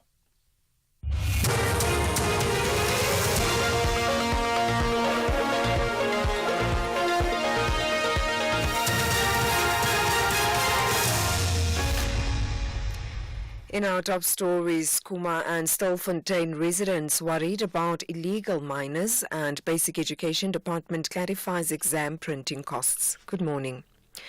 Residents of Kuma and Stilfontein in the northwest have resolved to go underground to get suspected illegal miners. They are concerned about their health and say they fear some could be dead as they don't have water and food. About 1,000 suspected illegal miners have emerged from underground after police and the SANDF stopped the supply of essentials to them. The residents say about 4,500 suspected illegal miners are still underground. Ropes were used to lower a volunteer into one of the mine shafts. These residents say they plan to stay underground until all the suspected illegal miners are accounted for. We came to this point that we are going to support, and our call is one, our plea is one. We just want to save lives, regardless of which state or which length or what way you must take. What's important for us is just to save those lives of those people who are trapped underneath. We are hating as residents of Kuma. The police closed the holes because they do not want these children to get food. The situation underground is very serious. Provincial Police spokesperson Sabata Mukobone says officers are present at the shaft to assist the suspected illegal miners trapped underground. The main purpose for us to be here, or of us being here, is to make sure that we assist them to come out. But on the basis of the health conditions, it is apparent that they will have to get something that can give them strength, so that at least we are able to pull them up. So, yeah, that's what we are working on at the moment. South African Football Association President Danny Jordan has reportedly approached the High Court in Johannesburg to block his arrest. Jordan and two co-accused were scheduled to appear in the Palm Ridge Magistrates Court in Ekurhuleni today. Jordan, who's reported to have filed papers yesterday, say they will now appear in court tomorrow. The three are accused of fraud. It relates to 1.3 million rand that Jordan is alleged to have spent on hiring a communications company to manage his image. That was after former ANC MP Jennifer Ferguson alleged that he had raped her in 2017. The Basic Education Department has sought to clarify a weekend newspaper article on the printing of matric examination papers. The department has refuted the article's assertion that puts the total cost of printing matric exam question papers using a private printer at 3.6 billion rand. It also says there's currently no national procurement policy compelling the national or provincial education departments to use government printing works. The Public Servants Association is now calling for a forensic investigation into the matter. Thulasizwe Simelane reports.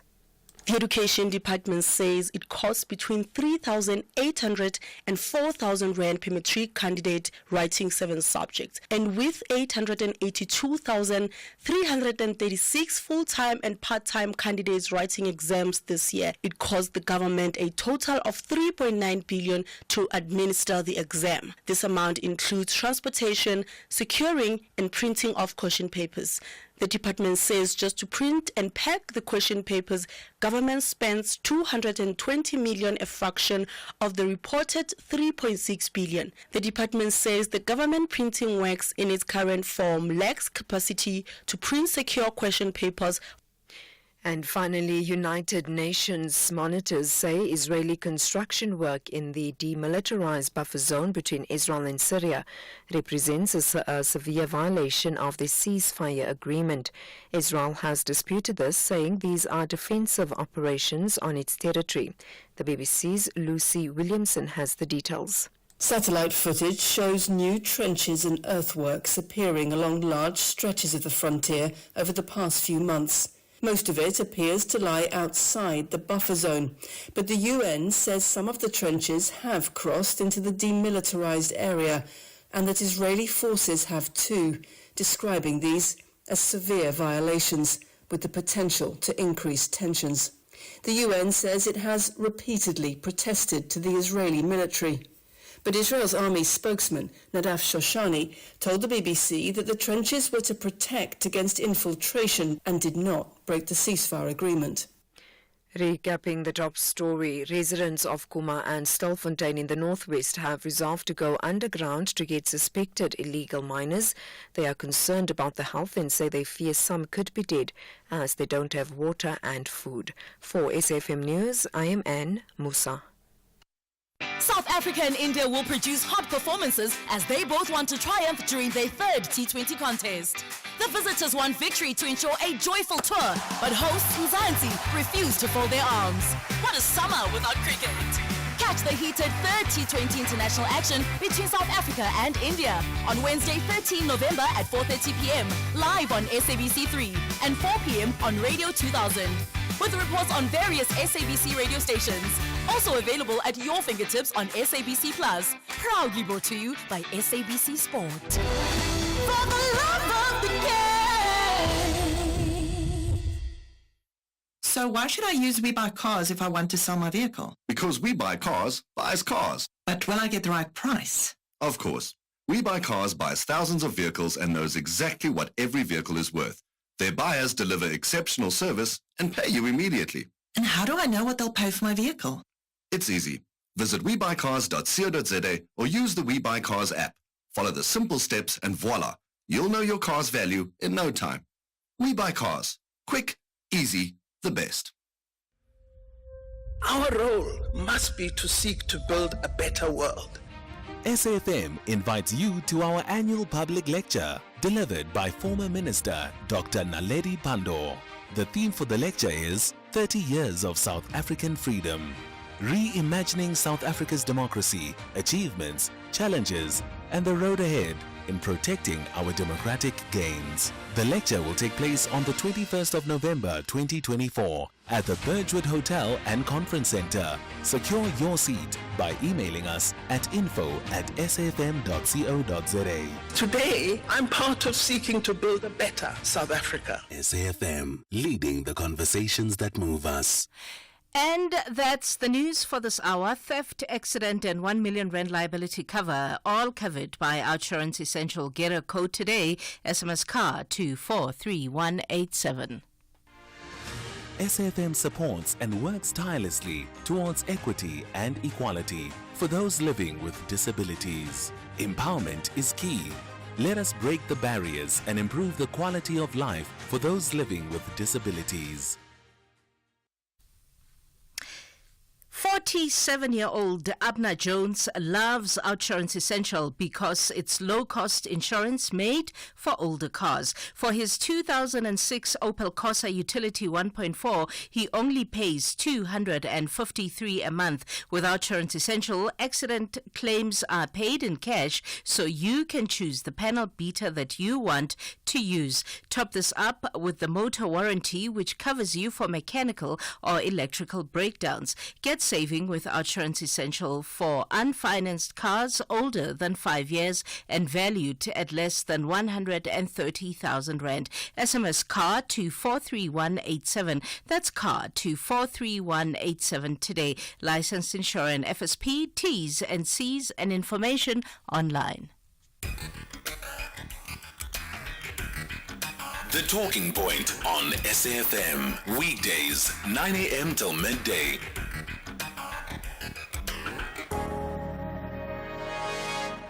African leaders do 9 things wrong and 1 thing right and use that one good thing to defend the 9 things wrong. Please do not misunderstand my perspective of leadership and limit it to the basic concept of esteemed presidents and governors. Leaders are the teachers, the doctors, the lawyers, the accountants, the civil service, and the people who've been trained to guard our society, me and you. And even as a common civilian stand in Vala to shepherd the flock, the political spectrum of leadership still carries eminent influence in society. Don't you think? Well, I could relentlessly pursue the topic of failure of African leadership, but I choose to dwell on the solution, not the problem. Many a times we have come across situations whereby we are faced with terrible issues and we are unable to overcome them. Every society must be intentional about educating its leaders. We must empower our youth and give them an opportunity to prosper. Teachers, parents, and guardians, you need to train our young leaders. You need to teach and guide a new inception of exceptional and entrepreneurial leaders of great integrity who will have the ability to ask the right questions and come up with workable solutions. It is we. Our aptness to push forward and sail through the storm can only work if we do it together. However, it is imperative that each individual plays a role in society which guides and which brings out well-rounded, analytical, courageous beings who understand that leadership is not title, neither is it position. Leadership is the real privilege to serve humanity. Leadership is the real privilege to serve humanity. Ruth Nyanga is a former managing director as a teacher, and she studied at Kenyatta University. She gives us our opening motivation for this Wednesday. Ke khomotso KG Mwekezi, I'm in today on the Talking Point. Kathy could not be here. It's Wednesday, the 13th of November. With that, welcome to the Talking Point. We are SFM leading the conversation. Our studio numbers, whenever you want to join in, 086 000 2032, 086 000 2032, or you can SMS us on the line 41391. That's 41391 though at 150 to you. We are on WhatsApp on 061 410 4107, 061 410 4107. Catch us also on X. We are at SFM Radio. Please hashtag SFM Talking Point whenever you want to talk to us. So we open the lines for you in the first hour of the show, and that's 086 000 2032 number. What's on your mind? Any number of things. It's South Africa after all. There could be any number of things that you want to talk to us about. The lines are open for you. After 10 in our hashtag Citizens Corner, my heart just sort of sank when I was reading this last night preparing. We're talking Life Esidimeni again. The Life Esidimeni scandal reflects one of the darkest days in our public healthcare system. Human rights violations such as neglect and starvation leading to the death of 144 patients 9 years ago in 2015. South African Depression and Anxiety Group, the South African Depression and Anxiety Group and Heinrich Boel Foundation, Section 27 and the Life Esidimeni Family Committee came together to reflect this journey of this experience in a book called The Life Esidimeni Portraits of Lives Lost book. The book will honor the lives of those patients who tragically died and the impact it had on their families. The book also explores the ongoing struggle for better mental health care in South Africa and the urgent need to ensure such tragedy, a tragedy of that magnitude never happens again. So we're going to have a conversation with Mark Lewis, the author and the photographer of the book, and Christine Ngumalo, a member of the Life Esidimeni Family Committee. And then, of course, improving maternity care in South Africa. South Africa's maternity wards have faced criticism for poor service. You've heard those horrid stories, right, of giving birth, of women who give birth in public hospitals, and the things that get told to them when they're crying and howling in pain. I mean, I've heard the most horrendous of stories where people will say as they're crying, the nurses will say, in fact, I shouldn't repeat it. It's the radio. I should just be quiet. But I'm sure you've heard the story also. You've heard, because I'm looking at my technical producer today. He's going, yeah.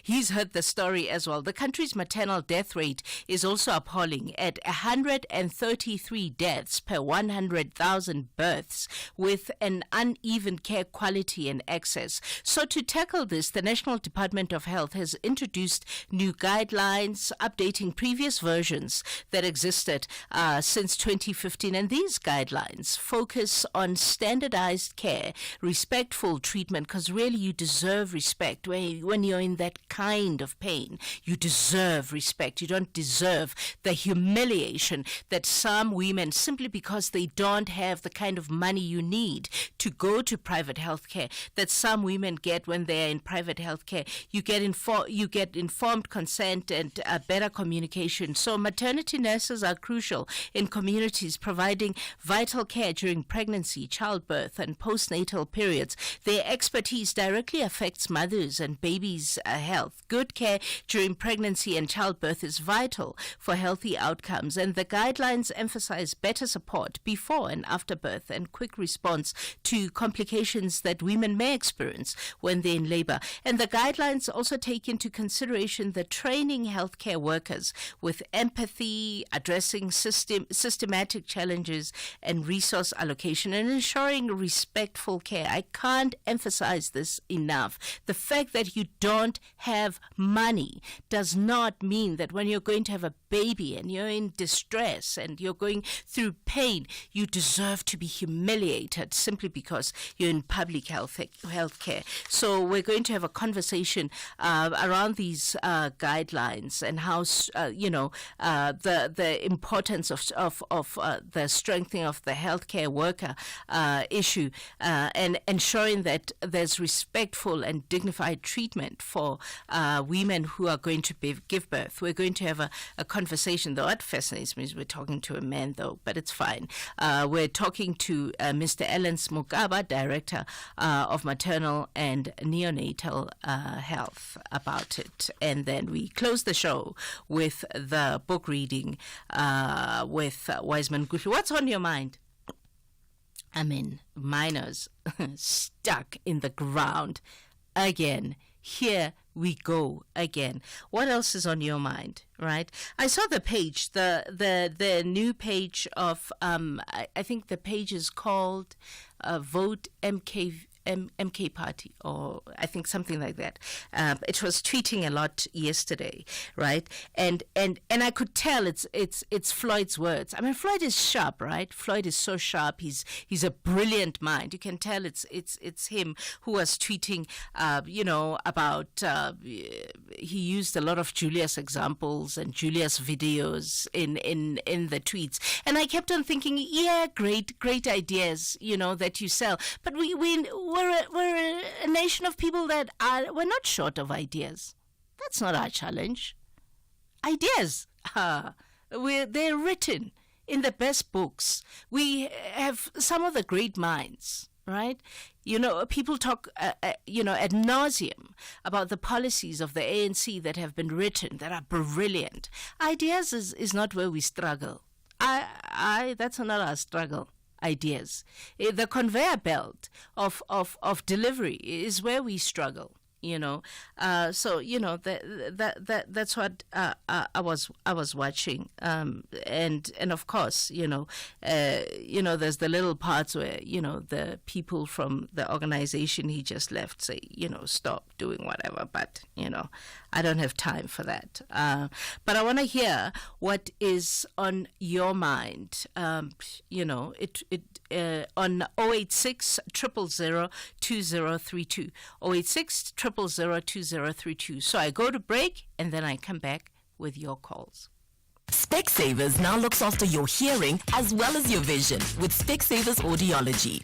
With 60 stores and counting, we are South Africa's largest audiology group. For a limited time only, buy one rechargeable hearing aid and get 50% off the second. You heard right. Buy one rechargeable hearing aid and get 50% off the second. Find your nearest store at specsavers.co.za.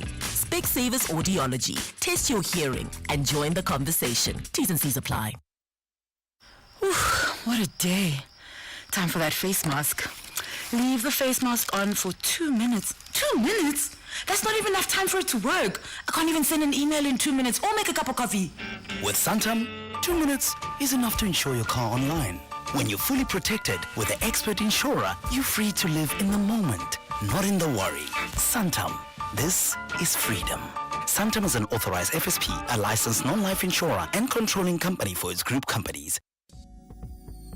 Reigning Miss South Africa, Mia Leroux, is in Mexico City to compete for the Miss Universe 2024 crown.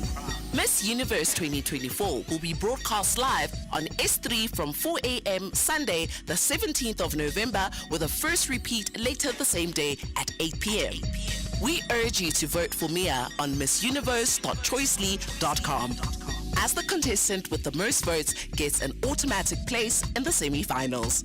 No DNA, just RSA. So channel your inner champion with Miss Universe 2024. Sunday, the 17th of November at 4 a.m. on S3.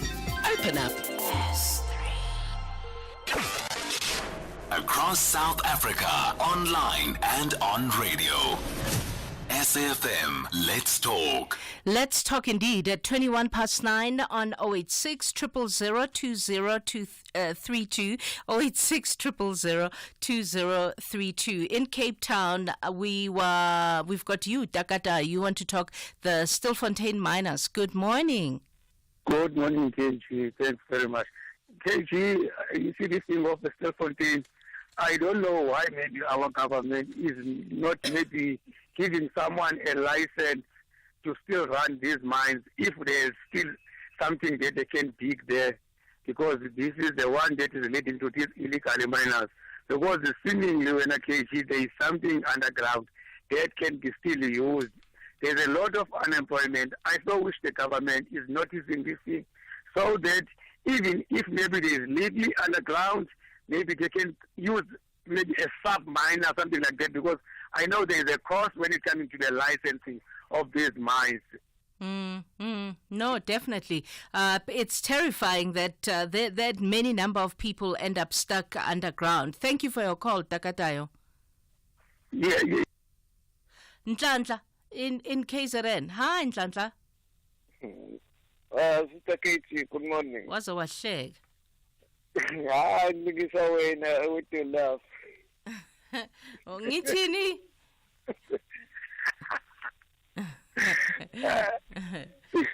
My sister, brother.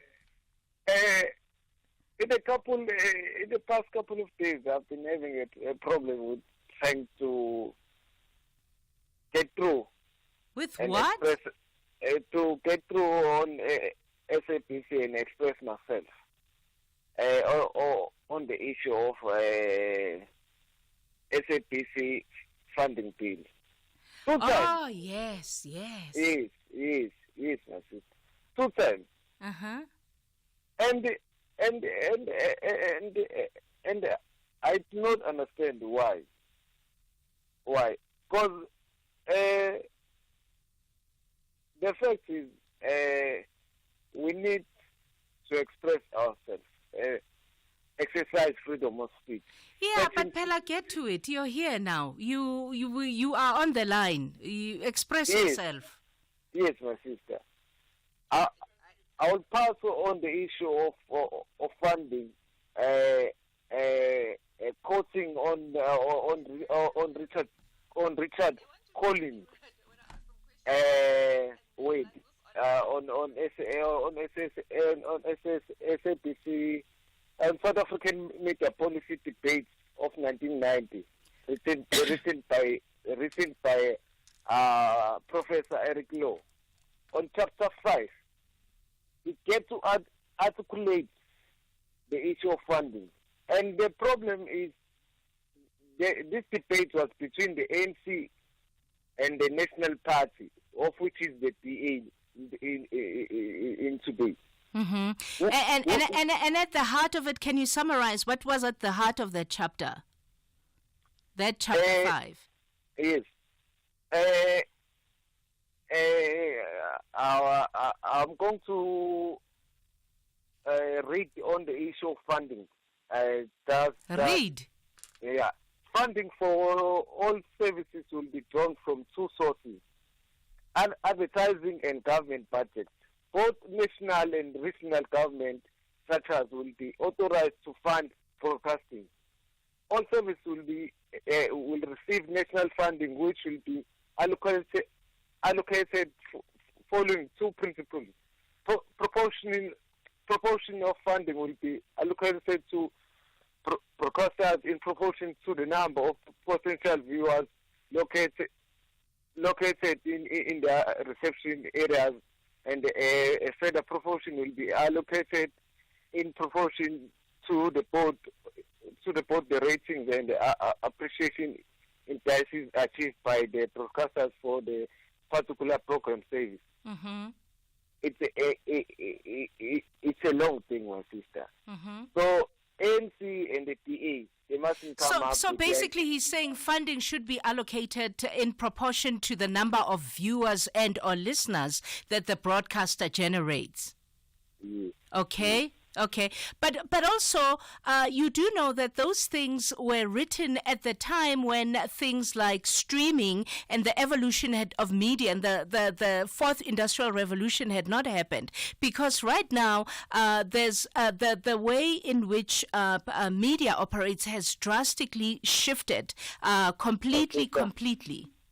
My sister, you see what you're trying to talk about. It is one of the chapters which was also debated in the same book mm-hmm. By one of the lady from overseas with the issue of technology. Mm-hmm. If you want me to go there, I can go there. But what is at the heart of your argument? Because you do know that you can't hog the entire open line for yes, just that 1 point. Know. What is at the heart of your argument? The ANC and the DA mustn't try to come to think that they are clever and the DA to think that they are going to come up with a system of privatizing our media and everything. Just like how the National Party was always fighting for. Okay, so your argument is not media, particularly the SABC, can never be privatized. Mustn't be privatized. Everything, every government SOE mustn't be privatized. And the SABC and the issue of SABC pushing the issue of privatization. But what about, can I cut you in, but what about a split, like a 50-50 split? Because the SABC has certain commercial imperatives, right? It needs a lot of money to operate, ne? And it needs to compete effectively with those that have a complete commercial mandate, that, make their money commercially. What about a sort of 50-50 split? What are your thoughts on that? My sister, the issue of 50-50 mm-hmm. is still nonsensical. You know why, my sister? The National Party, before we get into democracy, they try to ensure that they privatize most of SABC. And this thing,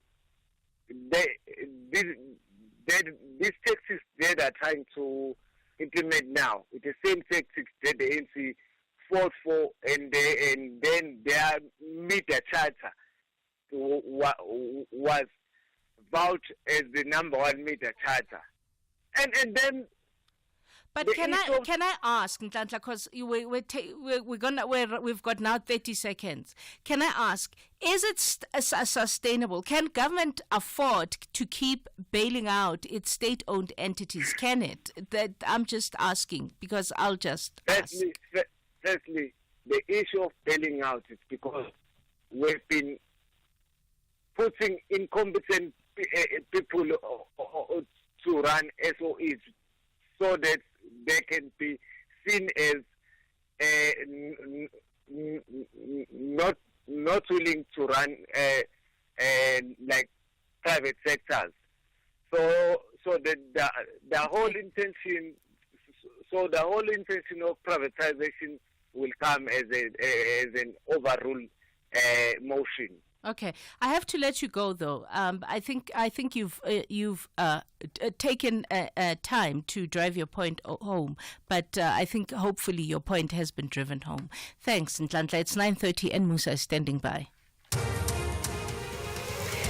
Good morning. Thanks, KG. In the headlines, it has emerged that the South African Football Association President Danny Jordaan is expected to appear in the Palm Ridge Magistrates Court this morning, despite filing an application to block his arrest. 73-year-old Jordaan and two co-accused are scheduled to appear in court today. The lead investigator in the Senzo Mehiwa murder trial is expected to be back on the stand in the High Court in Pretoria today, and concerns are growing for thousands of suspected illegal miners trapped underground in the northwest. I'll have details on these and other stories at 10. Only the team that plays the best cricket on the day will enjoy the last laugh. South Africa and India are both hungry to wrap the T20 International Series on the highest possible note. What a summer without cricket! Do not miss out on the fourth and final T20 international battle between South Africa and India on Friday, 15 November at 4:30 p.m. live on SABC3 and 4 p.m. on Radio 2000 with reports on various SABC radio stations. Also available at your fingertips on SABC Plus. Proudly brought to you by SABC Sport. For the love of the game.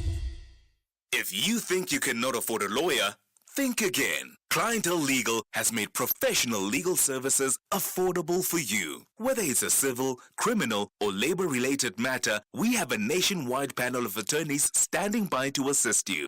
SMS SAFM to 32195. That's SAFM to 32195 and we'll call you back. Clientele General is a licensed non-life insurer and an authorized FSP. Standard rates and terms and conditions apply. Our role must be to seek to build a better world. SAFM invites you to our annual public lecture, delivered by former Minister Dr. Naledi Pandor. The theme for the lecture is 30 Years of South African Freedom, reimagining South Africa's democracy, achievements, challenges, and the road ahead in protecting our democratic gains. The lecture will take place on the 21st of November 2024 at the Birchwood Hotel and Conference Center. Secure your seat by emailing us at info@safm.co.za. Today, I'm part of seeking to build a better South Africa. SAFM, leading the conversations that move us. SAFM values your views. Be an active citizen. KG, good morning. How are you, Mafuta? KG, I am concerned about the situation in the northwest in Kuma and Stilfontein. I think the strategy by the police not to give those people food or allow it is quite dangerous. The risk of those people having succumbed to death in masses is there. I think they should have given them an ultimatum to come out, but still giving them food. The concern by the community to go down and look for those people is real and the right one. I think someone needs to explain what's really happening there, KG. KG, okay, see, the issue as regards the printing of education question papers being costing close to 3 billion and so on. That's outrageous and very, very crazy. It can't be like that. It's too outrageous to find out prices are just like that. You see this ANC, that's how it's corrupt. So money is being chowed over there. It can't be like DA must look into that and investigate those irregularities. Thank you. It's Willie here in Kuma. Good morning, SAFM and all the listeners of SAFM. Hi, KG and your producer. I like to advise the government the thing that you can fight the poverty and unemployment. The government must go to all the companies that is registered, the company that is paying tax for SARS, and then the government must put a lot of money to those companies, and then so that those companies can be able to create more jobs. Then that is the thing that you can fight all those poverty for the people of South Africa. I think that is a good advice. If the government is listening, can take this advice. Thank you very much, Sia from Cape Town.